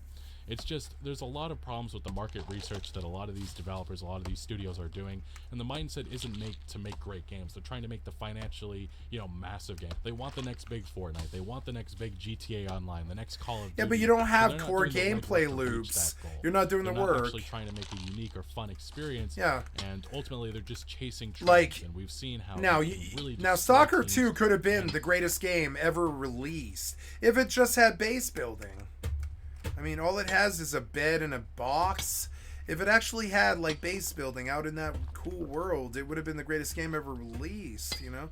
And that's the swing that they don't take because the engine probably can't handle it. It can't do all of that what it's doing and put like base building into the world, you know.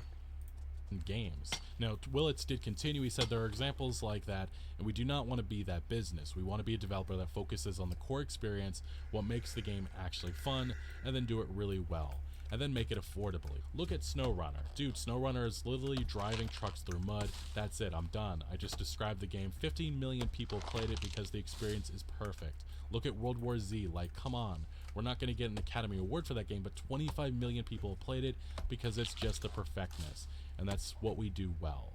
And I will say about the overscope argument, this is something that came up in the conversations, and it's mentioned here in this IGN article with Baldur's Gate 3. We had one specific developer calling it Rockstar level nonsense for scope. And look, I've said this before. I didn't think Baldur's Gate 3 was that good. I just think that we were desperate for a co-op D&D game that had a lot of replayability. We didn't get one for 20 years.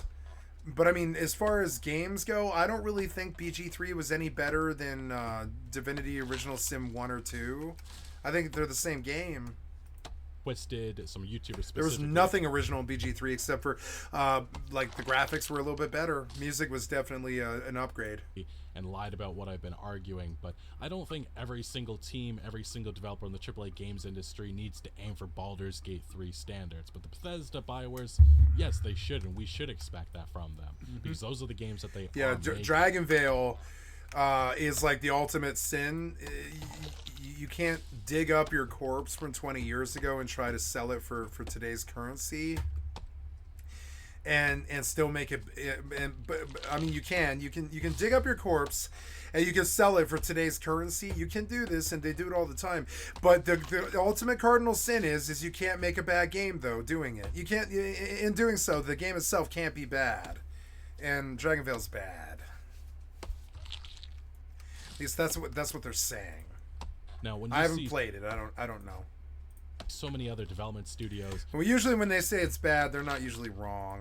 Especially like Firewalk with Concord. Because if they're willing to like piss off BioWare by saying it's bad, it's probably a bad game. There's zero reason why they're spending so much money. $400 fucking million is insane.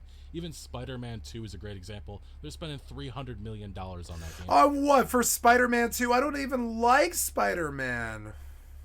That's truly insane in my opinion. Venom's cooler than Spider-Man, yeah. It makes the ability to succeed. Fuck, I mean, the game looks fun.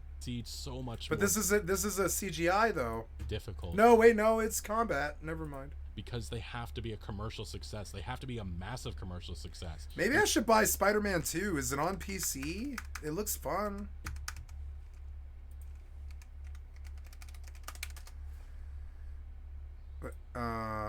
No, it's due January 30th next year. The end of next year. The last day. Or not last day, but... Oh, no, I'm sorry. No. Marvel Spider-Man 2 comes to PC in a month. Okay.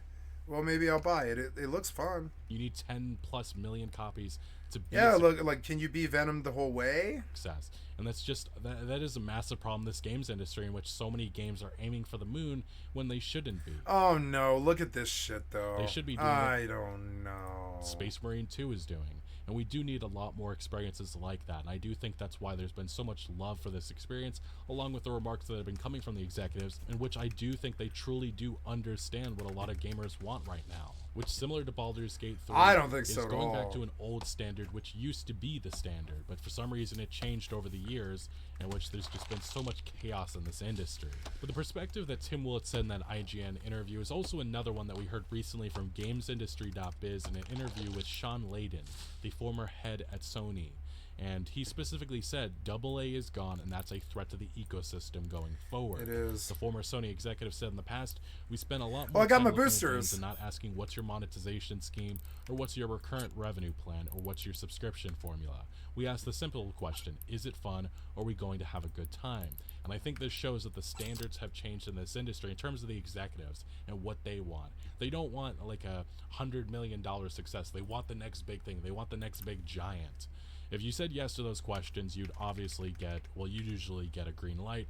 You didn't worry too much about the end piece, for better or for worse. Of course, back then you didn't make a game for millions of dollars, so your risk tolerance was fairly high. Today, the entry cost for making a AAA game is in triple-digit millions now. I think naturally risk tolerance drops, and you're looking at sequels, you're looking at copycats, because the finance guys who draw the line say, well, Fortnite made this much money in that amount of time, my Fortnite knockoff can make this in that amount of time.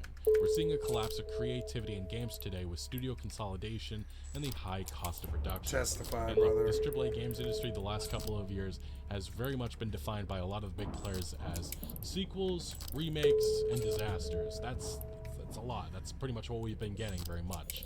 Now, Layden did continue. He said, you know, we've seen the same phenomenon in the film industry, right? We've come across to a place where everything is blockbuster, Marvel Cinematic Universe, or it's Sundance Award contender. And then in the center, that middle place, which used to be Tom Hanks and Meryl Streep in Vermont, you can make that movie. People went to the theaters to see it, but those movies and that kind of content found a place to go. It went on to Netflix, went to Amazon, to Apple Plus, all those different streaming services. It had a place to go. In the gaming business, you have Call of Duty, Grand Theft Auto, indie stuff. But then that middle place, that middle player that used to be where Interplay, Gremlin, Ocean, THQ, all those companies made their money, that middle place is gone. If you can become AAA, you survive. Or if you do something interesting in the indie space, you could. But AA is gone. I think that's a threat to the ecosystem, if you will. So I'm looking at indie stuff with the advent of technologies like the latest Unreal Engine or what Unity can give you. I think we can all say that the standard quality of video games is pretty high now compared to 10 years ago, and I agree with that. Now, if we can just get a bit more interest and excitement, exposure for those lower budget but super creative and super unusual type of games, I'd like to see more of that, because we're just really relying on the blockbusters to get us through. I think that's a death sentence, and he's on the money with this perspective, and these are the problems that plague this AAA games industry, and why so many are pretty certain that we are close to where we are right now, enduring a game crash of sorts. Not just necessarily in terms of creativity, but also the economics that have been happening with a lot of these games. It's not creativity, it's gameplay loops across the board, which feels unprecedented. I suppose you could say creativity is what leads to gameplay loops, but I think it's more... So look, there is no easy answer to success in the is. AAA games industry these days. I mean, you can look at what's been happening at Ubisoft. This will be an example we're talking about for a while now, in which we talked about this the other day, in which Baldur's Gate 3 developers were pretty much yelling at Ubisoft for their broken strategy, which forced Prince of Persia's teams shut down. They released what's going to be a Game of the Year contender this year, and that development team no longer exists. And there's other examples of that the last couple of years, and that really is sad. But I do think a lot of people need to look at the industry darlings of 2024 as an example of how this industry needs to keep changing and evolving. Those games such as, you know, Space Marine 2 to Black Myth Wukong, to even games like Palworld and Helldivers 2. And in many regards, I do consider those games kind of like the AA space now, because you know what you're going to be getting from Bethesda, you know what you're going to be getting from BioWare and EA and so on and so forth, and Sony and such, and Ubisoft. But I do think that a lot of the creativity and the innovation isn't coming from those specific development studios, but it's coming from the indie space, the smaller studios that are now rising to the top. And I do think that those are the examples, the reasons why I am excited for the future of the games industry, and why I do think a lot of us should be concentrating and giving a little bit more attention to the indie space, in which there's a lot of really great things happening, but they aren't getting the attention that they deserve. And that's something that Sean Layden pretty much said himself. But anyway, what do you make of the AAA games industry, as well as these remarks coming from Tim Willits and Sean Layden? Let me know your thoughts down in the comment section below. But thank you for watching. Make sure to leave a like if you did enjoy this video, or if you found any informative value, consider subscribing for more videos like this, and I'll see you later. I can't find my boosters in this list. They're not here, and it's something the developer's failing at. I'm not really sure how. Hello everyone, I am the Spiffing Brit, and I have No.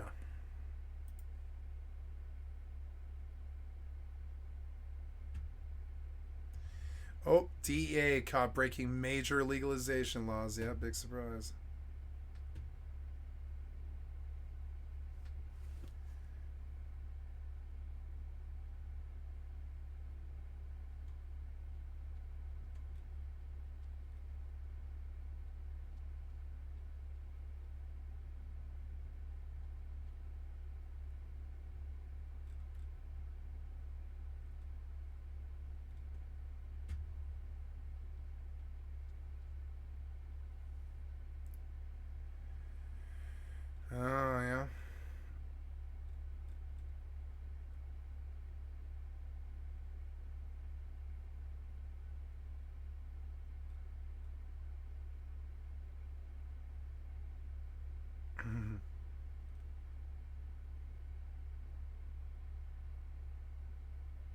Here, this will be good. Hi everyone, it's me, Tim. Today I want to talk about fast travel. Now this is a topic I thought I had covered this, but when I went and looked through my videos, I basically briefly mentioned it in a video about quest markers, which I'll link below. But I didn't actually talk about it that much and not into the detail that I think some people wanted. In fact, I got a question from a Snow Crash who asked, have you spoken about fast travel in RPGs? In some games I feel like you can use it to essentially bypass things like encumbrance, hardcore mechanics, random encounters, etc. Yes, you are absolutely right. You can use it. Many games let you, especially after you buy a couple perks, avoid a lot of the mechanics that make the game more difficult. So let's talk about that. What's especially interesting about fast travel is I did not used to include it in my games. Fallout, Arcanum, Temple, all these are isometric games that you cannot fast travel in. Now, that doesn't mean you had to walk there in isometric mode either. Although you could do that in Arcanum, and there were pros and cons to doing that. If you walk there, you might come across something and stop and look at it. You could have random encounters that way. The random encounters you did that way were a little different than the ones you had on the map. But the way that would work is you already had the world map up in those games, so when you clicked on your destination, a line would just appear and show you going there. And I found that this had a lot of advantages, in particular for a role-playing game. You could show the travel time. When people were hovering over things, it could show it kind of take you a day and a half to get there. And then it actually shows you moving there. So there's this obvious passage of time being demonstrated. You could also then answer the questions of what happened to your status effects? Do they wear off? Because time is passing. Time is obviously passing. You could also display any newly spotted POIs. We did, that was something we planned on in Fallout. When you were going from one place to another on the world map, if something new appeared in the world map, you would see it, and you could re-click onto it and stop where you were going and go somewhere new. And then finally, as the original question asked, there were random encounters in all of those games. That could happen because you're moving along the world map. And then we usually stop, show a symbol, and drop you down to a map because you had a random encounter. Now, I liked that stuff. I liked all those things, and I will talk about, Good RP. Yep. Why I particularly wanted to include things like that. But fast travel got very popular in role-playing games after a few of them did it. And I see this isn't an issue solely with fast travel. Just like voiceover or having local maps, so if you're in a map, you can bring up a local map of the area, and it shows a defined area. It shows you, if you're in a town, it shows all the buildings and the streets. If you're in a dungeon, it shows your dungeon map. Local map. Aim assist is a feature that we didn't used to put that in, and now if you don't do it, there's a lot of people who complain about your game is too hard, or if they notice it missing, you get complained about not having it. So there's a lot of features that are popular now that people get very, very upset if you don't include. But as I think the original questioner showed, there are people who didn't want these things in there, or don't want them as to the extent they're put in. This is a theme in all my videos. No matter what design choice you make, there's going to be a camp of people who hate that choice and a camp of people who love it. Just get used to that. But because so many people like fast travel and now expect fast travel, more and more games put it in, and now almost every game has it. I'm trying to think if there's any game I've played recently that did not have fast travel. Maybe Pathfinder didn't have that. Anyway, even in games that include fast travel, it is frequently restricted in lots of different ways. You can't fast travel anywhere you haven't been. So if someone tells you, oh, you need to visit the Cave of Despair, and they mark it on your map, you can't. If you click on it, it says you've never been there. So the game at least makes you go there the first time, before you can then fast travel there and back. You frequently can't fast travel when you're encumbered. So if you're encumbered enough that your character is now moving more slowly, you can't fast travel. However, some games that do this let you come up with some way of evading it. Either you can put all your stuff on a companion NPC and you can travel when companion NPCs are encumbered, or maybe you can buy a perk or something like similar that lets you still fast travel when you're encumbered, something like that. Most games have places you can't fast travel out of. Usually it's inside a building or effectively inside a instanced location, like inside a dungeon or in a building.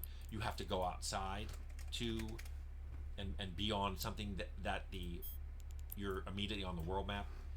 You have to go outside to do that. Most disable fast travel if you're in the middle of combat. Some even disable fast travel if there are enemies close enough to you. You have to like move away from them, even if you're not in combat with them yet. They're saying, nope, you can't do that. There are a few games out there that include fast travel among the difficulty options you can turn on and off. But I want to point out that just like with quest markers, some people, even though the game has an option to switch it off, many people choose to have it on and then complain about it being there. Now, sometimes their complaints are valid, and people have mentioned it on this channel. Hey, the game was designed obviously with quest markers, so the game doesn't provide you enough detail to find the destination if you turn them off. You know, like a character will just say, you gotta go to the Cave of Despair, bye. And if you don't turn on the quest marker, you have no idea where that is. There are some games out there that let you turn quest markers on and off, where the character will say, you have to go to the Cave of Despair. It's northwest of here, right before the, Mountain of Despair. You could find it. You're going to have to go looking around. People often turn on the quest marker anyway and say, that's too hard, I don't want to do that. Sometimes, because of that, sometimes people's complaints aren't valid. They complain anyway, even though they have an option to turn it off. One of the big problems with that is often when people complain about a game online, especially in a written review, whether they're a professional reviewer or they're just putting up something in Steam, other players don't fact check it. They just accept it. So the game now gets this bad PR and sometimes even bad professional reviews based on something that either isn't true, and sometimes even by people who never even played the game. You see this a lot when fans review bomb a game that they don't own and have never played, but they're complaining about something that they heard was in it. Some of that stuff is subjective, but some of it is they complain about a feature that there's an option to turn off. So that's weird. Now, from my point of view, I think that fast travel often diminishes a game. It makes the world feel smaller and safer. Some of the specific things that I think fast Getting travel home fast. gets rid of that I think are really important and make it, especially a Random really happenstance. fun, random encounters. One thing that makes your world feel dangerous and big is you have to travel through it, and as you travel, you have a chance of randomly running into encounters. Maybe some of them are nice. It's a traveling merchant. You can buy things from them. Or maybe you can travel along with them. Maybe it's bad. Maybe it's bandits. They're like, we're going to kill you and take your stuff. Or maybe it's just you see in the distance something. Maybe you want to go explore it. Maybe you can just keep going, but you'll never be able to find it again. Fallout had special encounters that if you kept moving, you would never find them again. But then they also had POIs that you were seeing that were marked on your map. You could keep going, and you could always come back to them later if you wanted to. Related to that, fast travel frequently eliminates discovery. Even if it doesn't let you fast travel to some place you've never been to. So, let's say you're in town A and somebody tells you have to go to town B and you can't fast travel there because you've never been there. Well, once you go there, you can always fast travel there, despite the fact that you may have never been there in that direction. If later on you walk from B to C, notice that you can fast travel from C back to A, even though that path from C to A, you've never gone along. You've gone to B, and then you've gone to C. Now you're going to fast travel right back to A. There could be something really cool between town A and town C, and you aren't going to find it unless you walk. Thanks, Windows. That's been a while since that's happened. I usually turn off the sound. Sorry. So, fast travel eliminates a lot of discoverability. And some of the fun things that we did in some of my games that didn't have fast travel, Fallout, Temple, Arcanum, had places where we put in things to discover because we knew you'd be walking between those two locations. And then finally, fast travel causes a lot of trouble because it eliminates the obvious passage of time. And I mentioned that for terms of status effects. When you're fast traveling, what happens to status effects? What happens to, and these can be things from like effects you have on you, like you've been poisoned, or even you have a flashlight on. When you fast travel, do these effects wear off? If they do, Yes. did you get informed they wear off? No. Or are they acting like they wear off when you arrive? No, I yelled about Or this Are tonight. you told they wore off while you were traveling? If they don't wear off, are they suspended? So when you arrive at the new location, do they finish up their duration, or do you arrive at the new location and then they immediately shut off? If they don't wear off, how are charges used? If you like leave your flashlight on and it's supposed to use a charge every 10 minutes and you fast travel for a day, did it just use up a ton of charges on that? If it didn't, what's going on there? So it feels strange if fast travel doesn't have a passage of time. It basically turns fast travel into teleportation. Whether or not it changes the calendar, if the calendar has no effect, it's basically teleportation. Now, so I've complained about fast travel and the causes it has, but I also understand that a lot of people like it. There are a million ways you could solve this as a designer. I will throw out one. Isn't necessarily the best one. I'm just throwing out an idea of how you could solve it. What if you put in fast travel in your game, but you can only fast travel to towns? Yeah. You can't travel fast travel I want to to a see dungeon. some You can't innovation. fast travel to a cave. You can't fast travel to... You know, I was thinking about saves.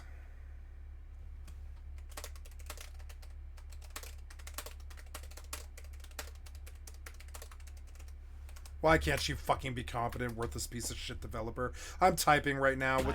What's your fucking problem? Look at how much damage you did here. You worthless piece of shit developer. I was typing in a comment. What did you do? What did you fucking do?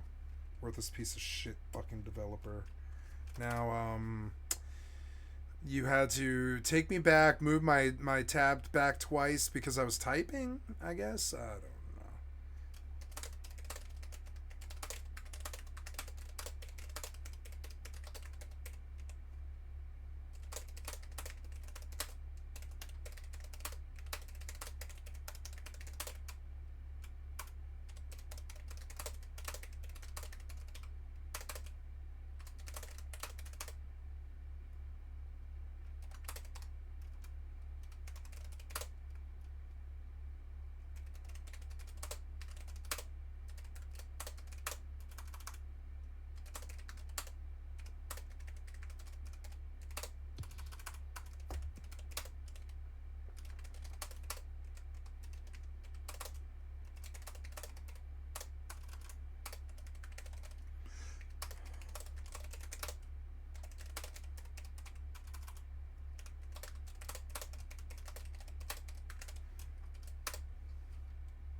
Why can't you type correctly?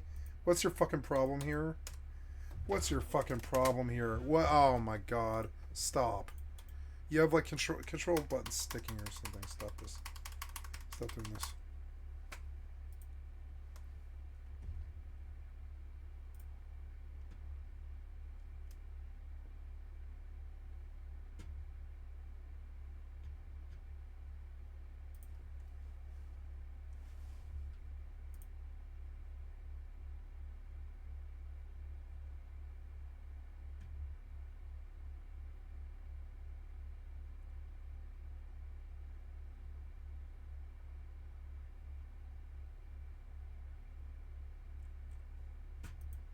It changes the calendar. If the calendar has no effect, it's basically teleportation. Now, Yeah. so I've complained about fast travel and the causes it has, teleportation. but I also understand that a lot of people like it. There are a million ways you could solve this as a designer. I will throw out one. Isn't necessarily the best one. I'm just throwing out an idea of how you could solve it. What if you put in fast travel in your game, but you can only fast travel to towns? You can't fast travel to a dungeon. You can't fast travel to a cave. You can't fast travel to a mountain. You can only fast travel to settled locations like towns, cities, villages. You could even make this something that you support by saying, "Oh, there's a network of." If it's sci-fi, you could say they're transporters. If it's fantasy, you could say, well, there's a wagon that you can go between. You can just, there are always wagons going from different places. You can just jump on the wagon. You could still say you can fast travel from anywhere. Of course, which kind of breaks that whole explanation if you're trying to do that. Which could be subject to restrictions like, you know, you can't be in combat, you have to be outside, there can't be enemies nearby, you can't be encumbered, you still have those. So when you leave the Cave of Despair, you can still fast travel back to a town. But when you're in the town, even if you've been to the Cave of Despair 13 times, you still have to walk back to it. This way, players still have to walk to adventuring sites, but they don't have to waste time going back to a home base to sell or to just quit if that's what they want to do, you know, quit their session or whatever it is they want to do. Now, my overall feelings on fast travel are that fast travel in general makes a game easier. A game with fast travel is a lot easier It's than so a game much without it. easier. So Yeah. I view it as sort of an easy mode playstyle. So if Me it's something you too. like, keep in mind you've chosen something that makes the game easier to play. But like many modern features, which I've mentioned, voiceover, aim assist, local maps, if you fail to include it, you will get a lot of complaints from people. And this is especially true for role-playing games. There's just an expectation that these things will be in your game. So that's how I view fast travel. It is now expected, whether or not I want to include it or not. There are ways you can put restrictions on it so you still have fast travel in your game, but maybe it still allows the discoverability or the passage of time or random encounters the way you wanted. This is basically up to you, and like I've said multiple times, no matter what you decide to do, there's going to be people who like it and people who don't. So, anyway, I hope that answered your question, Ace No Crack. I think I want to watch everything he's done recently. He's a really good orator. Yeah, let's look at the channel chronologically. Toy post-mortem. Naming things. Toy post-mortem. Hi everyone, it's me, Tim. Today I want to do a toy post-mortem. A toy post-mortem. That's hard to say. People have asked me about post-mortems on here, and I've talked about them. I've done one meta post-mortem where I took all my games and I said, here's what was consistent, good and bad, about all my games together. But I don't want to review other people's games. I've got a whole video about that. And a post-mortem is essentially a very detailed, critical review of someone's game, because it's here's what they did right and here's what they did wrong. And I've written post-mortems for all my games, and I've also written a post-mortem for Fallout 3 and 4 for reasons I felt close to them. I felt like I had to get my ideas down. And they are critical, positive, and negative. I've sent them to Bethesda. I don't know who read them. I don't know if they even cared. But it was a way to take my thoughts on that game right after I finished playing them, get them on paper, and go, there. But because those games are made by other people, and my own games are made with other people, I don't want to do postmortems on them, because postmortems, by their very nature, have a section of really negative, critical elements. So instead, I'm going to review my space game that I made here on this channel. You guys have watched me make it. I introduced it in my Insomnia video, and then I had 5 updates about it. So you've seen this toy turn into, I don't want to call it a game, but I call it the shell of a game, ready to be made into a game. I recommend highly that you watch those updates, and I will link them below, and that maybe even you watch my meta postmortem video about all my professional games, so you kind of know what I mean by postmortem. But now let's take a look at my toy and do a postmortem on it. Just let's talk about first what I thought went well on it. First of all, when I first showed it off in the Insomnia video, I said that I was really into Star Raiders in the late 70s. It was a game on my Atari 800. It fascinated me. I was obsessed with it. Star Control when I 2. figured out how to get the cartridge onto disk, I did it solely to run it through a decompiler so I could look at the code. I believe I've recognizably recreated my childhood game. If I showed it to someone and said, look, I tried to make Star Raiders in Unity, anyone who had played Star Raiders would go, oh yeah, I kind of see what you did there. And in addition to that, I think I found ways to advance it, to make it a more modern game. Then, because let's face it, even though Star Raiders in the late 70s was way ahead of its time, it was a 3D, fully 3D game, it was a 70s game. I found ways of making this game look newer, but still having a retro feel to it, and I think one of the ways you might see that is if you look at the smoke trails I put on the ships, that make it feel retro even though it's a modern game. Another thing that I love about making this toy was I learned a bunch of stuff. I'd used Unity to make Pillars of Eternity and then to make Tyranny. But it was a big team. I didn't touch a lot of the engine. So making this game let me learn how to do particle effects, let me learn how to do render trails. I mean, I had some of the updates of me talking about, oh my, look what I learned how to do.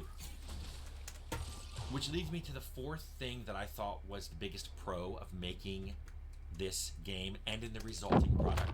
Even though it's just a product for me. Sorry. I had a ton of fun making this toy. I'm a very firm believer, too, in that the joy in making a game shows up in the final product. People asked me a few times why I thought all 3 of Troika's games ended up being considered classic, even though they didn't sell well, My Own Temple didn't review well, it's the worst reviewed game of my career, yet a lot of people consider it classic. And I've seen countless reviews that say this is the best D&D rules tabletop like simulation game they've ever seen. And I think it's because all of those games, we had so much fun making it. Yes, it was stressful. Yes, it was long hours. Yes, we got very anxious and had to crunch a lot making it. But we had a lot of joy making it that I hope someday you guys, if you decide to make games, will experience in your own games. Because I think that translates into the resulting game. I believe there's a lot of games that come out now that if you were to talk to the team, did you experience joy while making this game? I think many of them would just look at you funny like, what are you talking about? That's a nonsense question. No, and I don't have to. This is my job. I think there's a reason why several games come out and are out for a few weeks and then go away. There's no joy in them. Okay, that was the good stuff. Let's go to the cons. What do I think went badly in making this space game? First of all, right off the bat, I didn't follow my own rule for making a game. I've said it repeatedly. You always go make a setting, then make your story, then make your mechanics. Well, because I was trying to replicate an older game from my childhood, I went straight to mechanics. So now I have a very undeveloped setting. It's roughly sci-fi with spaceships. No idea what the setting really is, and there's absolutely no story. So that leads to the questions of, well, what can go in here? What kind of technology?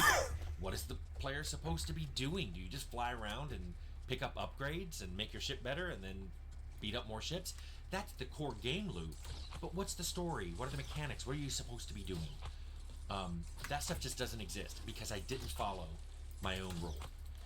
Then that leads to stuff I don't like about the game because I didn't follow these rules.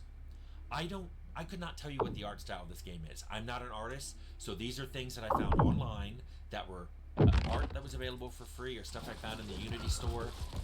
I'm not sure these art styles all belong together. I'm not sure they match. I'm not good at this, and I don't really like what's in there, especially when you get to the UI. I don't really like the UI. The UI is functional.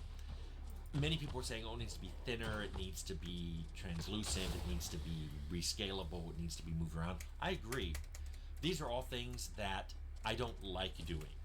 I can do them. Unlike art, I can do them, but I don't like doing it. It's not surprising to me that these two things, art and UI, are the things I don't like about this game. One I can't do, one I don't like doing. Both come from that I have no joy in doing it, and you can kind of see it in the resulting game.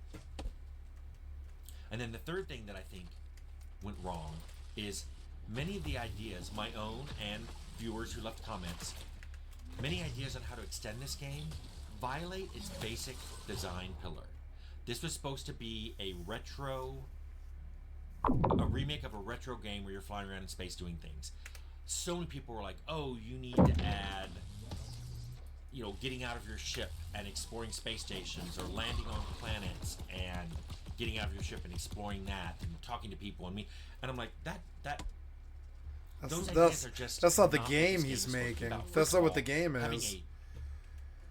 A 3D person exploring in 3D outside of the ship is like bolting one game onto this game, not just engine-wise, because suddenly you need a person and animations and all that stuff, but it's not really what this game's about. If the you in this game is the ship, suddenly you can get out of the ship, so that's the you in this game.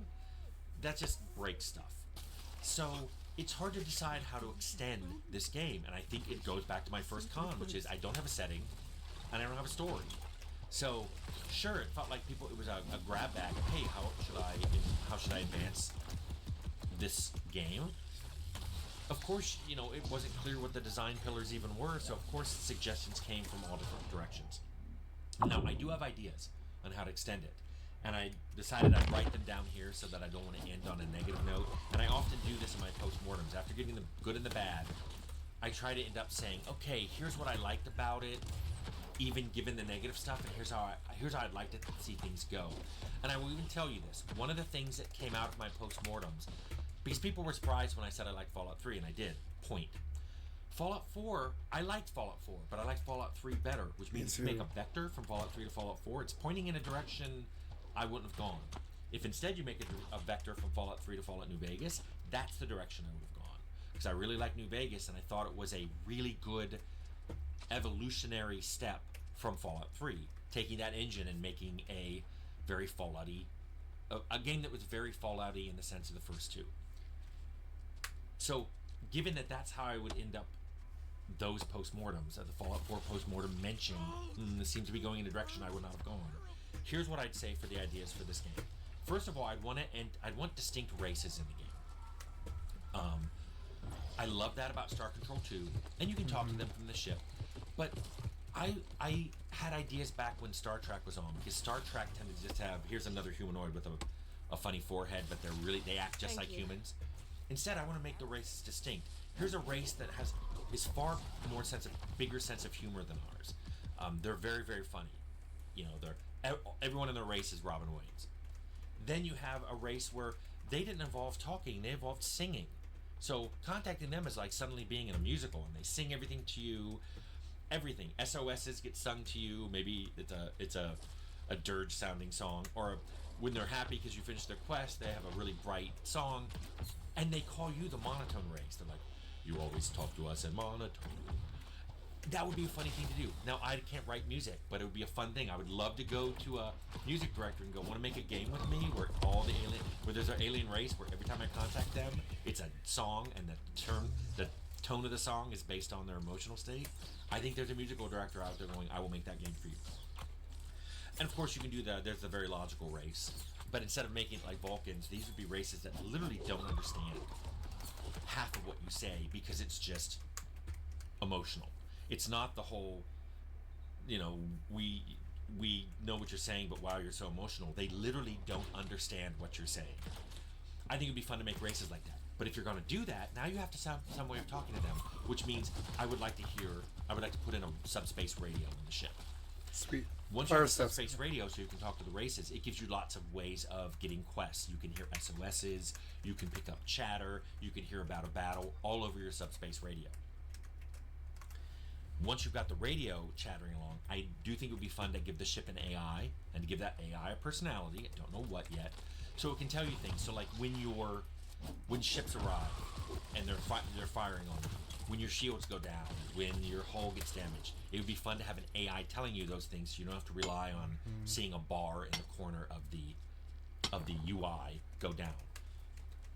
I would probably work really hard to give that AI a really interesting personality. And I'd try to come up with something that hasn't been done already. I don't want a snarky AI. I don't want a silly AI. I don't want a HAL 9000 AI. I would work hard to come up with something for that. So once I came up with those ideas, races, radio, AI on the ship, that gave me ways of thinking, oh, here's how I advance the game, and here's how I turn it into a game. Notice that inherent in that, I just mentioned getting quests. Suddenly you have things. You have tasks to do. You have things you can go try to do. Because races are giving them to you, or you're hearing them over the radio. Or your ship can say, this has been damaged. We're going to have to find these materials to fix it. Boom. I now understand ways this game can be advanced. But I think the most critical thing to do is figure out my setting and come up with a storyline. So that's what I would do if this game shell, instead of calling it a toy, I call it a game shell, can actually be turned into a game. But that would be my post-mortem for it. And there, I think that's a good example of a post-mortem, and maybe the last time I can talk about that space game for a while. Hi everyone, it's me, Tim. Today I want to talk about enemy AI. And this is to answer a question from Driver3899, who asked, any chance you could talk a little bit about how you approach thinking about enemy AI? Is there a sweet spot between too complex and too simple in terms of behavior? Can you accidentally make enemies too smart for players, or is the performance hit the limiting factor, and how complex you can make the behaviors? What are the most important things to keep in mind when designing the enemy AI? Okay, those are all really good questions, and I'm going to try to hit them all, but I'm not going to try to go in order because I want to start with the last one first, and then in the context of answering that, I think I'll hit all the other ones. But I've been doing AI. I mean, I trained in AI. That's what my graduate degree was in. I was working on a PhD in it. So I think about AI a lot. And I think in terms of game AI, there's probably 4 important traits that you want to keep in mind that you want in any enemy AI that you're going to code. You want it to be challenging. You want it to be scalable. You want it to be fair. And you want to be computable in the time and space you've got. Now, that last one has changed. 20 or 30 years ago, we'd be examining every single, mathematical thing you were doing. Are you sorting something? Are you multiplying something? During every tick, we would be really drilling down on that. That has relaxed in recent years, but you still don't want to do heavy calculations every single game tick, or that's going to hit your frame rate. So I will talk about all of those, and let's talk about them in order. Let's start with making a challenging AI. What do I mean by that? And I mean that very almost circularly defines as you want enemies that give the player a challenge. You want the player to feel like they're in danger, that this person could actually hurt them, or this creature, or this enemy. You don't want the enemies to be too obviously stupid or robotic, unless they're robots, You don't want them to be overly predictable. If the player knows I can do this thing and they always react this way, that's fun when you're feeling like you can control the combat. But if it's overly predictable, it feels a little too simplistic. Now, like I said, some predictability is good. It makes the player feel smart. It makes the player feel like they have more control. But that's something that should come with abilities they get. If enemies are always predictable, no matter what the player level is or what abilities they have, then it may be too simple of an AI. Probably the most important thing for an enemy AI to feel challenging is they should have some chance to kill the player, especially if the player is not paying attention to them and is leaving them basically unchecked. They should have a chance to kill the player. That's why a lot of designers hate what are called trash mobs, because they can't really hurt you. They just exist to be killed and maybe to drop things or to use your AOIs on or to charge abilities up on. AOIs. Even trash mobs should be doing a little bit of damage to you or have a chance to do some damage to you, so that over time, even a trash mob could kill you. And enemies should require some skill to kill.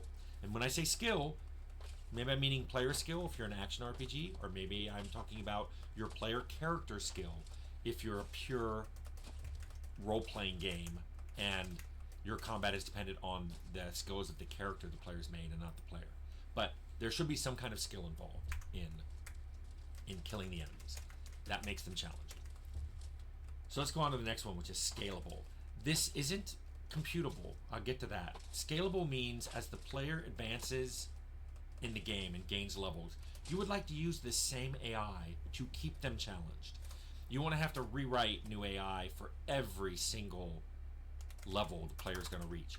That I do understand that sometimes bosses get their own AI because their bosses tend to be unique, have unique abilities, be on a stage, a level that you've controlled and you've even designed to be an interesting combat for the player to have with this boss. So yeah, they may get their own AI.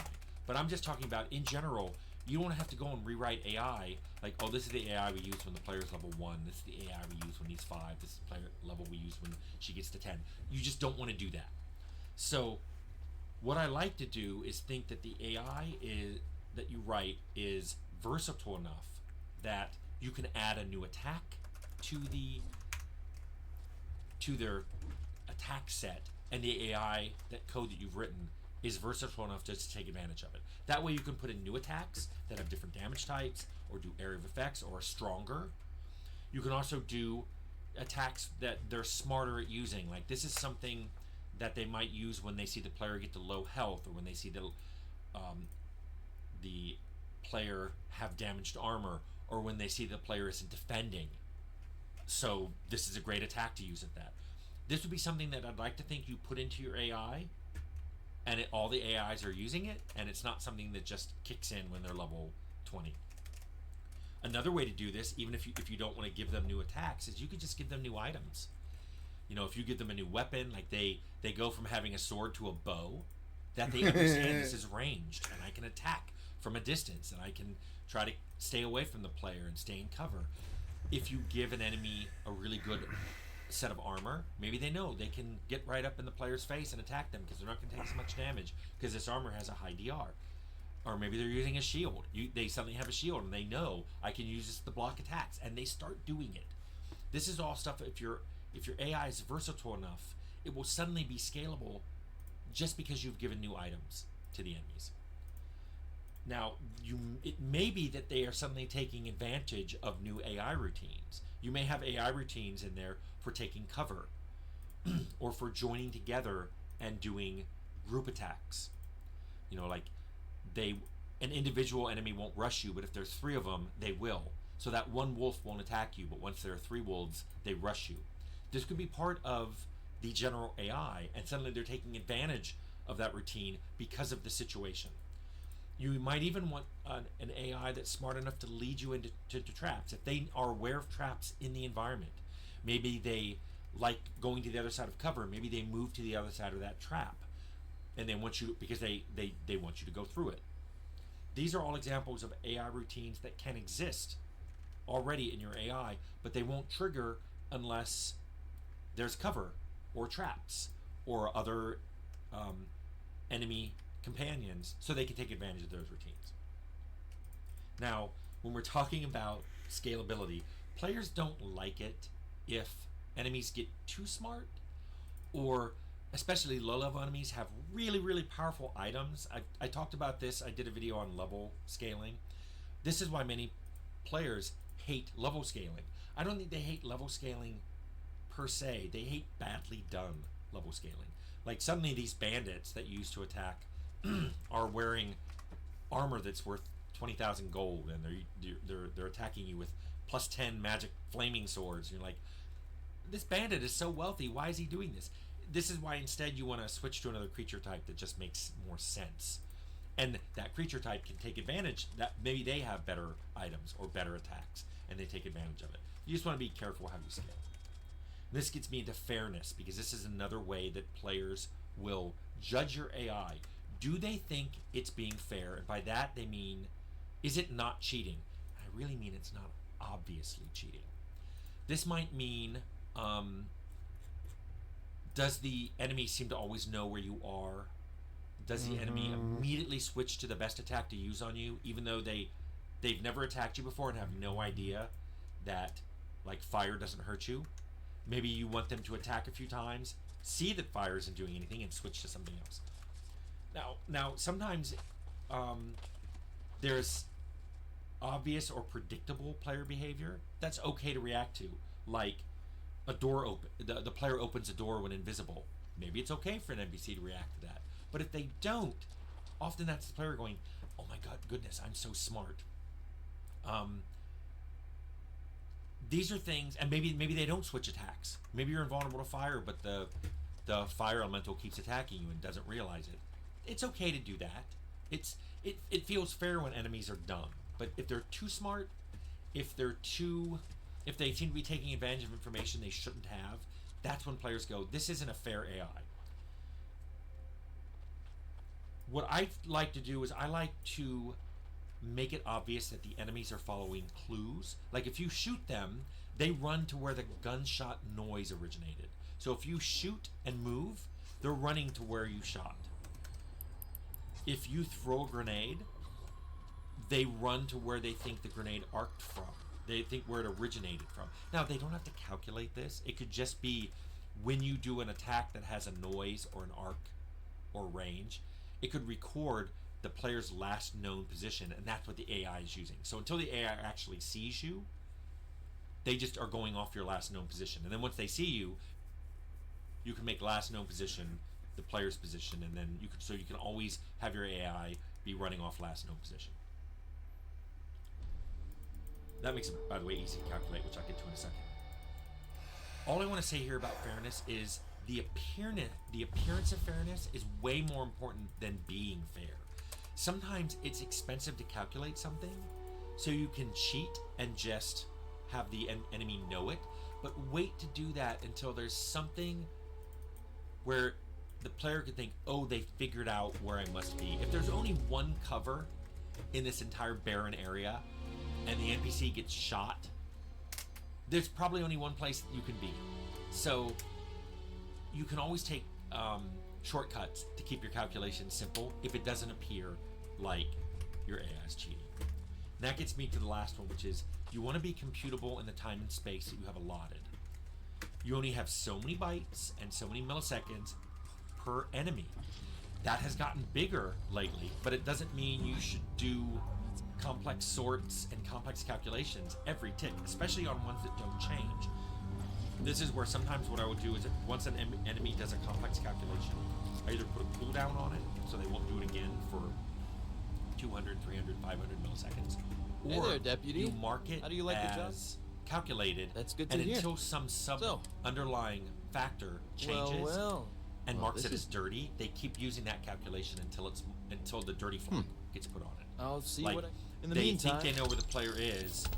Well, if they get there and Nice, they see the fantastic player's not there, credits. they mark that Special location Star as Rangers dirty. resident They need to terminal refigure jockey. that. That's In me. many games that I've made, each player is only given a very specific sliver of time to make their calculations. If they need more time, they take additional slivers, additional update calls to do those calculations. That makes the enemy appear to hesitate. In some games, that can be cool.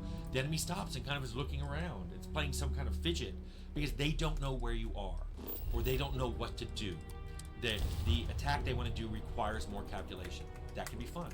In Arcanum, and I talked about that, and I'll link it below, when we did their AI, we only asked enemies within a certain distance to the player what to do.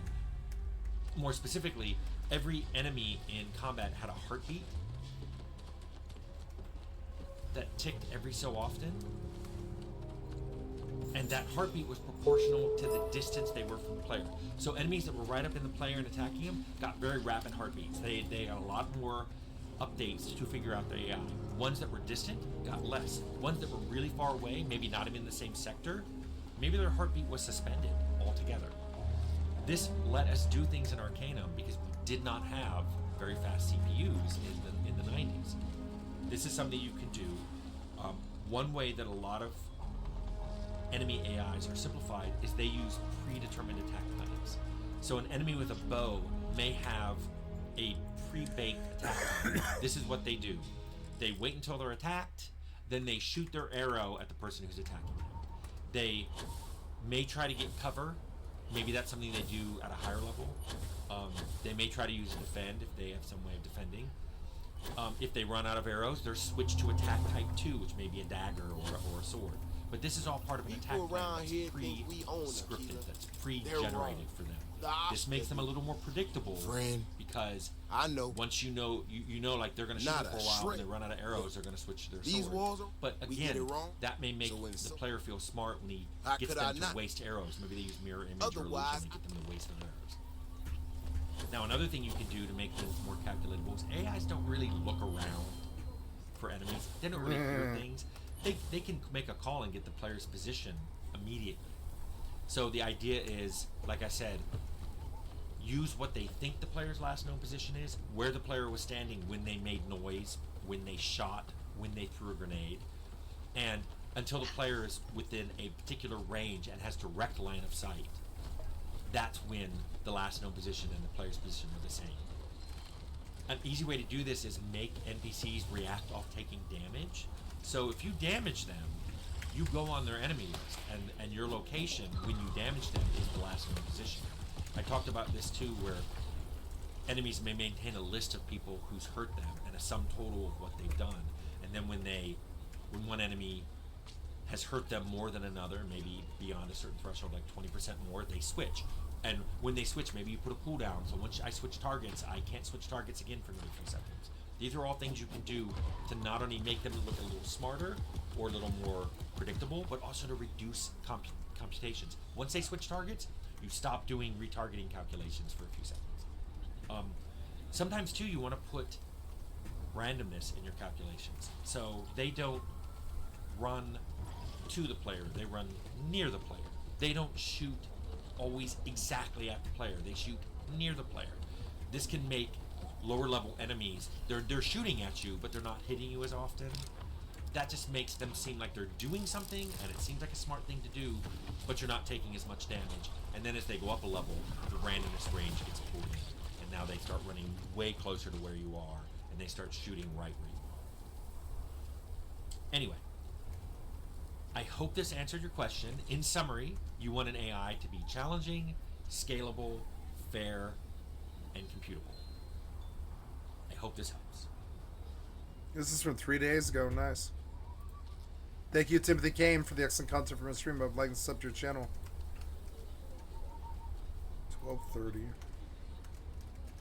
We need to be smarter, better in the way we handle the Ash stuff. Well, you sure don't. Correction. I can't tell. I'm not. Despite us. Nor am I. I hope that clears. Okay, well, I must need to work on my delivery because I keep having this problem. I need to prove that what I'm working on can make a positive difference. Then you'll see it my way. I could really use some help, in fact, just to make sure this all goes off without a hitch. Would you be willing to place some sensors for me?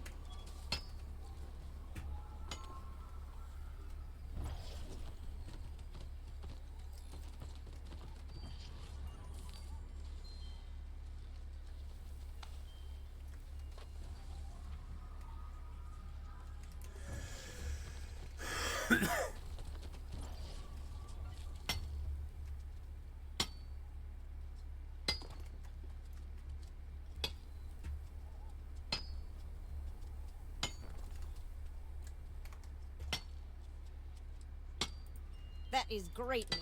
Just take these and when you're done, come find me.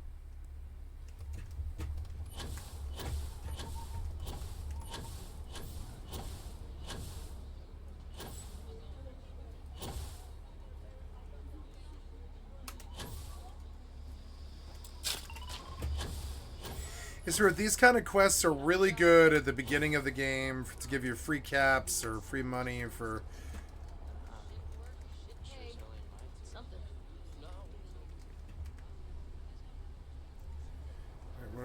Oh, there we go.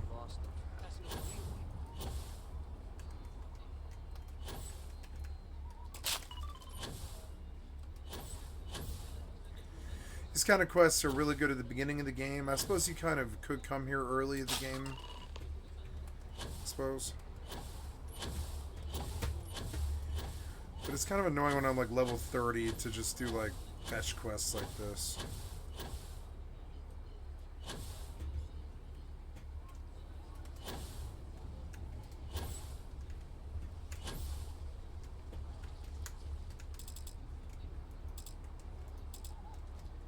You got some good... Well, that's that. So, see that guard? I don't have the process. Oh, goodness. I should own... Or if you're... As soon as...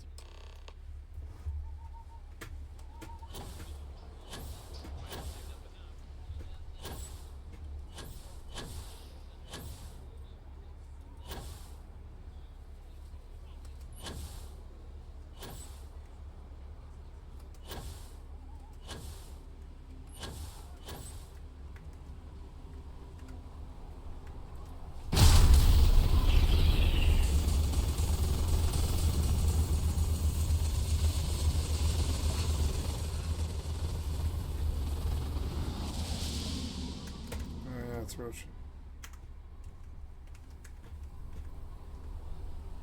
Hey, no funny stuff with that boost. What brings you to the wall? Boredom?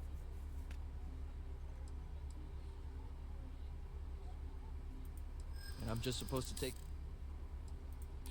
I'm glad you understand. You think I'm a pushover?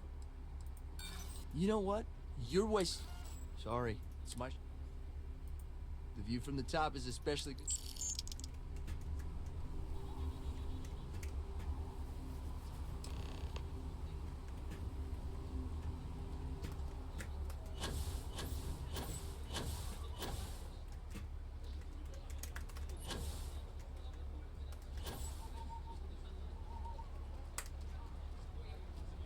Can hardly walk. That's all settled. Thanks for these. This is bending. Once enough. If you're curious... I can hardly wait to test my theories.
Every time I feel queasy asking for help, I remember Liv. That's right.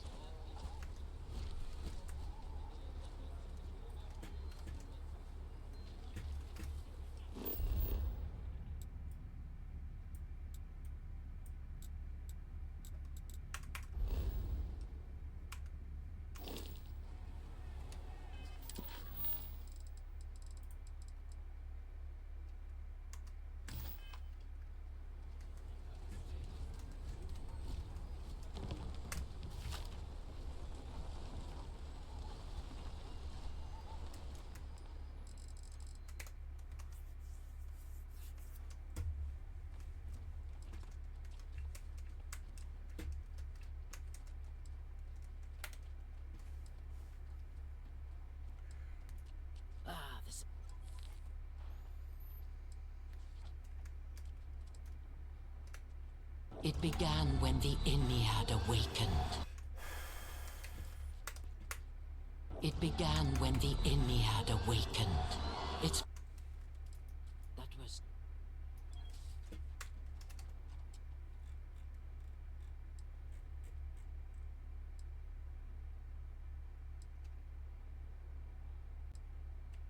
$6.30, really?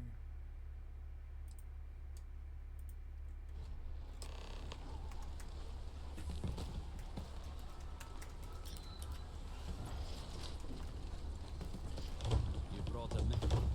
This is wild.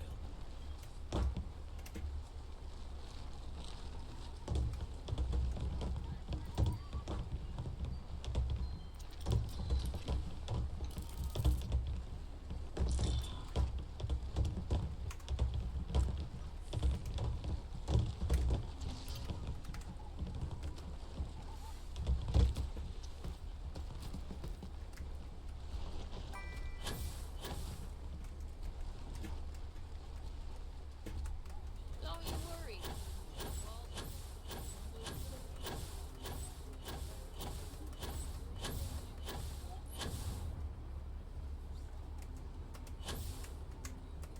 Could I get the digital copy? Please be careful with Mr. Wilson. I have a feeling he's just looking for an excuse with me. Oh, it's you. Nothing that would get... Oh, thank... Remember the... I suppose I... And I No, the tech is... Look. But this... I can't just... I'd really...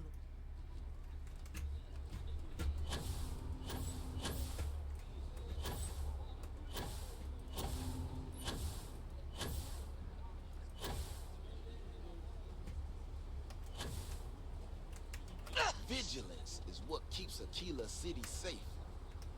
Don't mean to be rude. Well, ain't that... Oh, is she? She may been tracking that. You don't know that. Now, I need to... Since you so... Give yourself... Give me some time to get to the gates. I ain't as nimble as I used to be.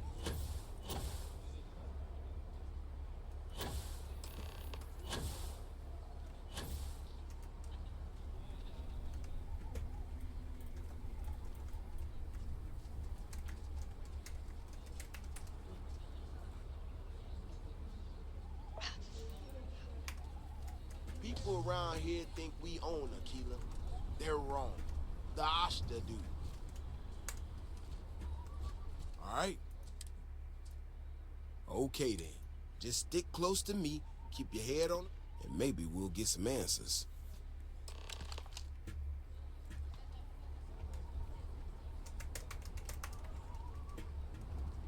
Everything good? We're here to help.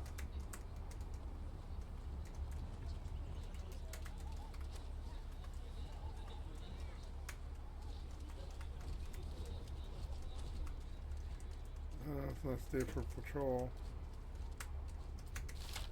This is what I'm talking about. These tracks. They're all wrong. The spacing, the depth, just doesn't make any sense. Let's keep going.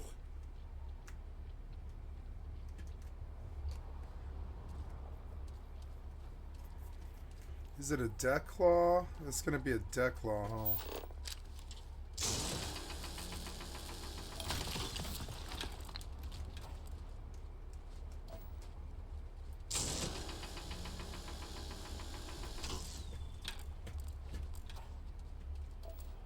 The Ashta are clever. These tracks don't follow any other paths I expect them to. It just doesn't add up. Looks like the tracks head this way.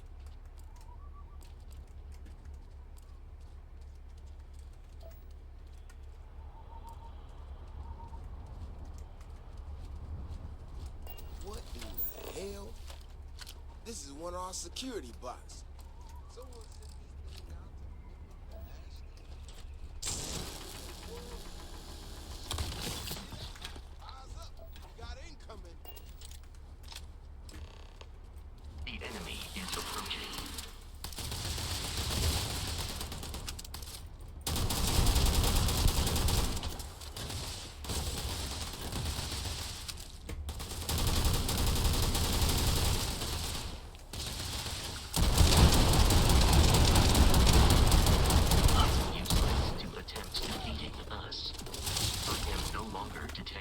signs of life from the enemy. You got pwned. Ash the burrow. You feel them coming before you see them.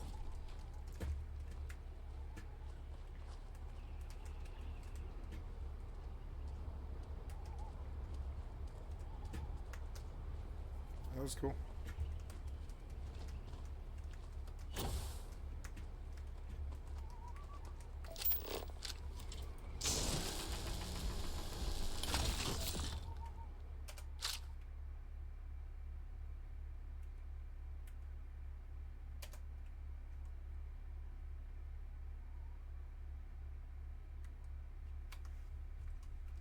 Beyond the wall is no day trip.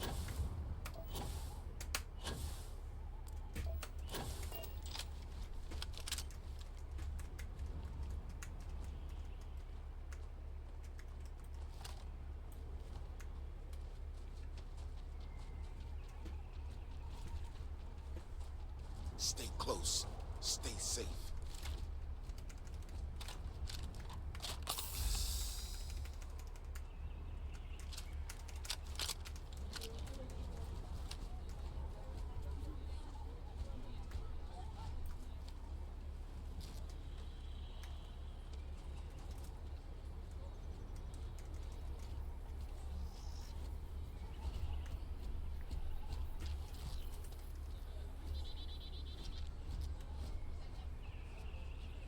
This is boring. Beyond the wall is no day trip.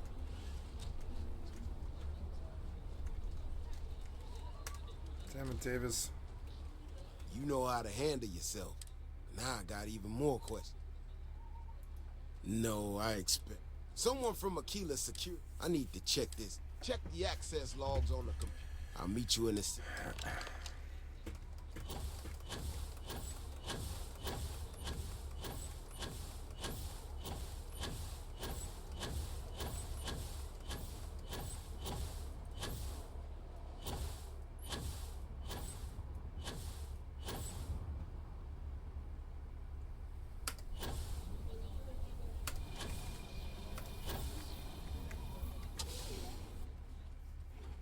Seeking a Freestar Ranger, the Rock would be an advisable place to look.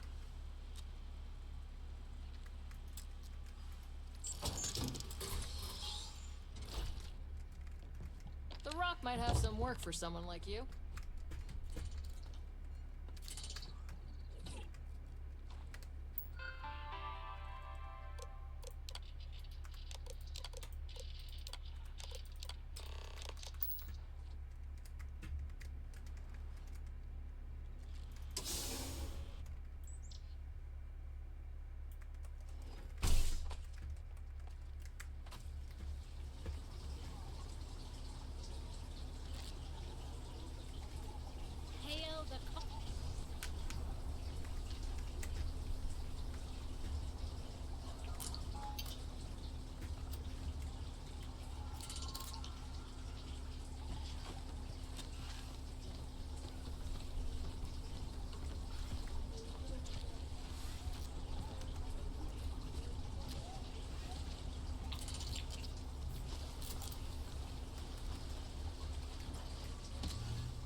If it weren't for the walls, the whole... Oh! He's... Damn it! Look, Davis has just... The damn robot. I didn't know it would... Oh.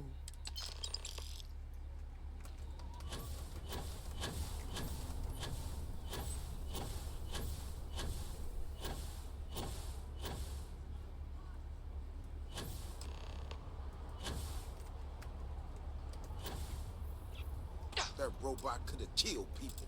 The robots and... You have any... Just my own... Well, I'm gonna have to go. I'll kick some... You might want to... That's right, just pay me.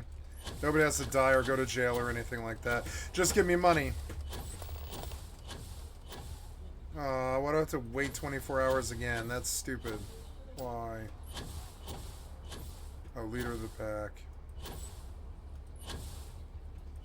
Oh, those are like farms? Cool. Wow. What's over there?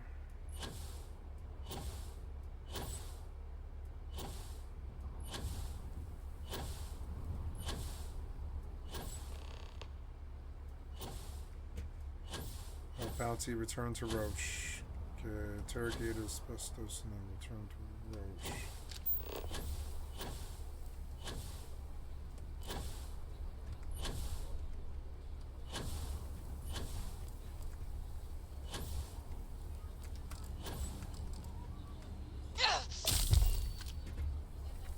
Make your way.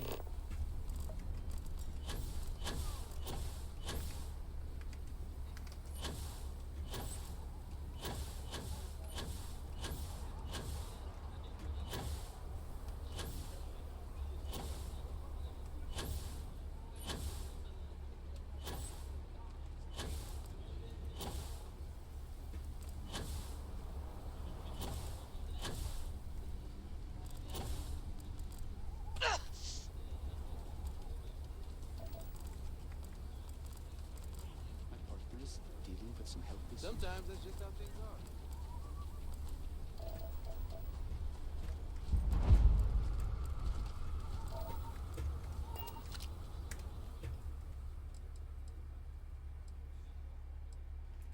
It's the hope.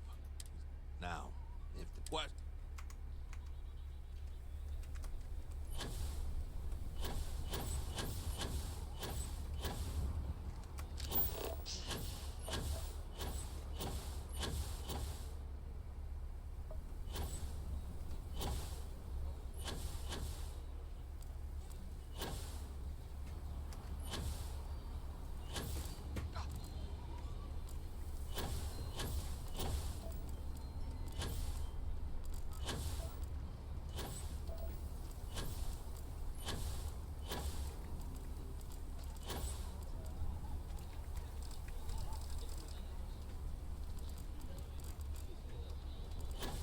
This quest glitched.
must return to the camp.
If you are in need of ammunition, I suggest a trip to Laredo Firearms.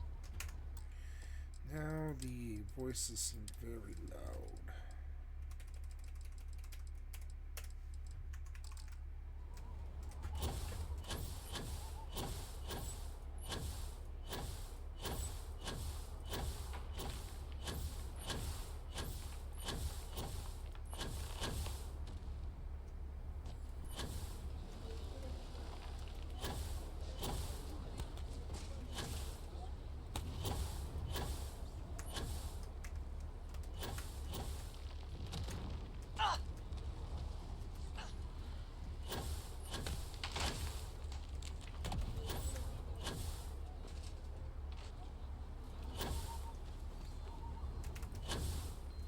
Ecologies are living things.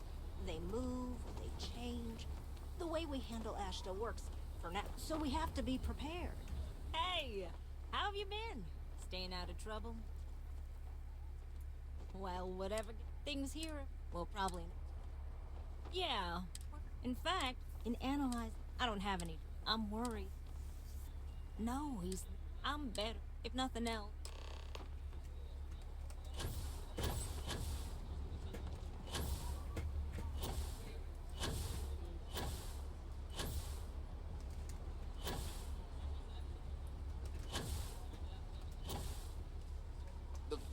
Whoever sabotaged that robot is getting away with it.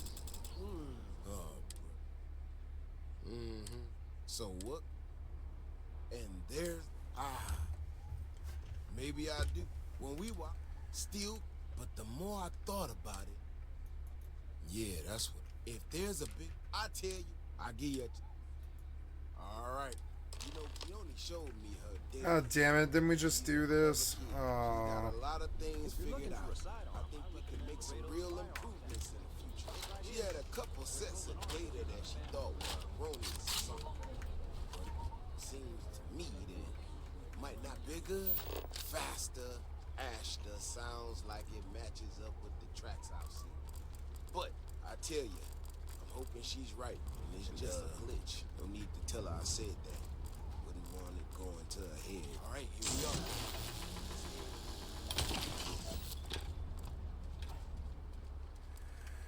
I remember a story from the first time I was here on Aquila. I had totally forgotten about it till recently. Every so often, we get independent types who think that they can succeed where everyone else has failed. Some of them stride off into the wilderness, certain that they're going to make more credits than anyone in history. Mining, botany stuff, whatever. Warnings just don't Most of them don't come back. But this one time miner from some corporation or other, he drags himself back into the city bloody and half lame. He seen the Ashta big as a house out there. The older guys all said he was delirious. And me, well, I was new as anything. Just listen to now though, I'm wondering if maybe it wasn't just blood loss and heat stroke. Maybe he really did see something. Maybe I should have come out here a long time ago. Shit, that's gotta be it. No matter what happens, you make it back to the city and tell them about this. You hear me? I believe we are no longer alone.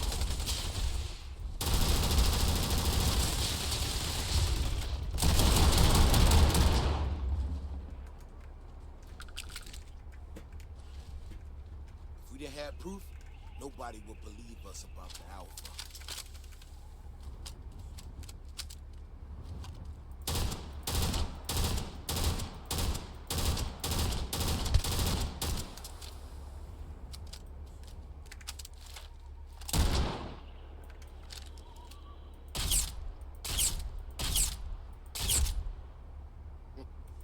You're handy to have around.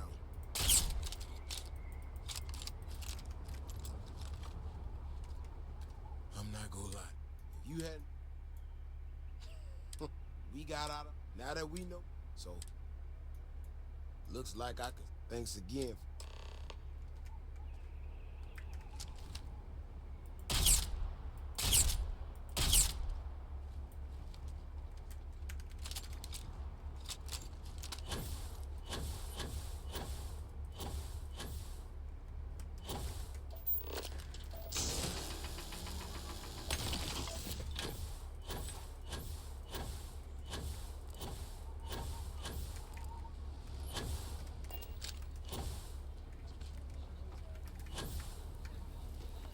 Davis should be more careful. The data shows the Ashta are more active. So, what happened?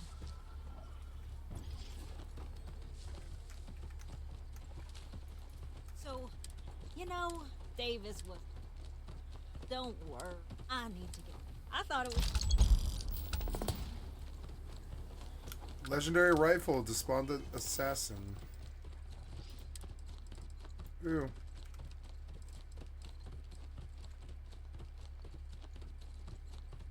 9x39mm. Stop. You probably took me way too far. Oops.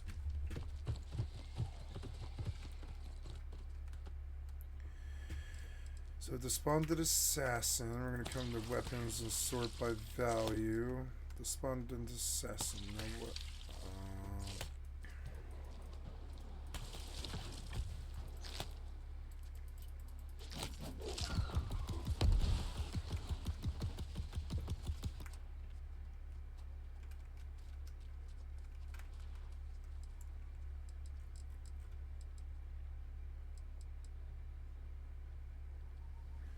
Damn it, I'm out of rounds. I'm out of 50, am I?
reading?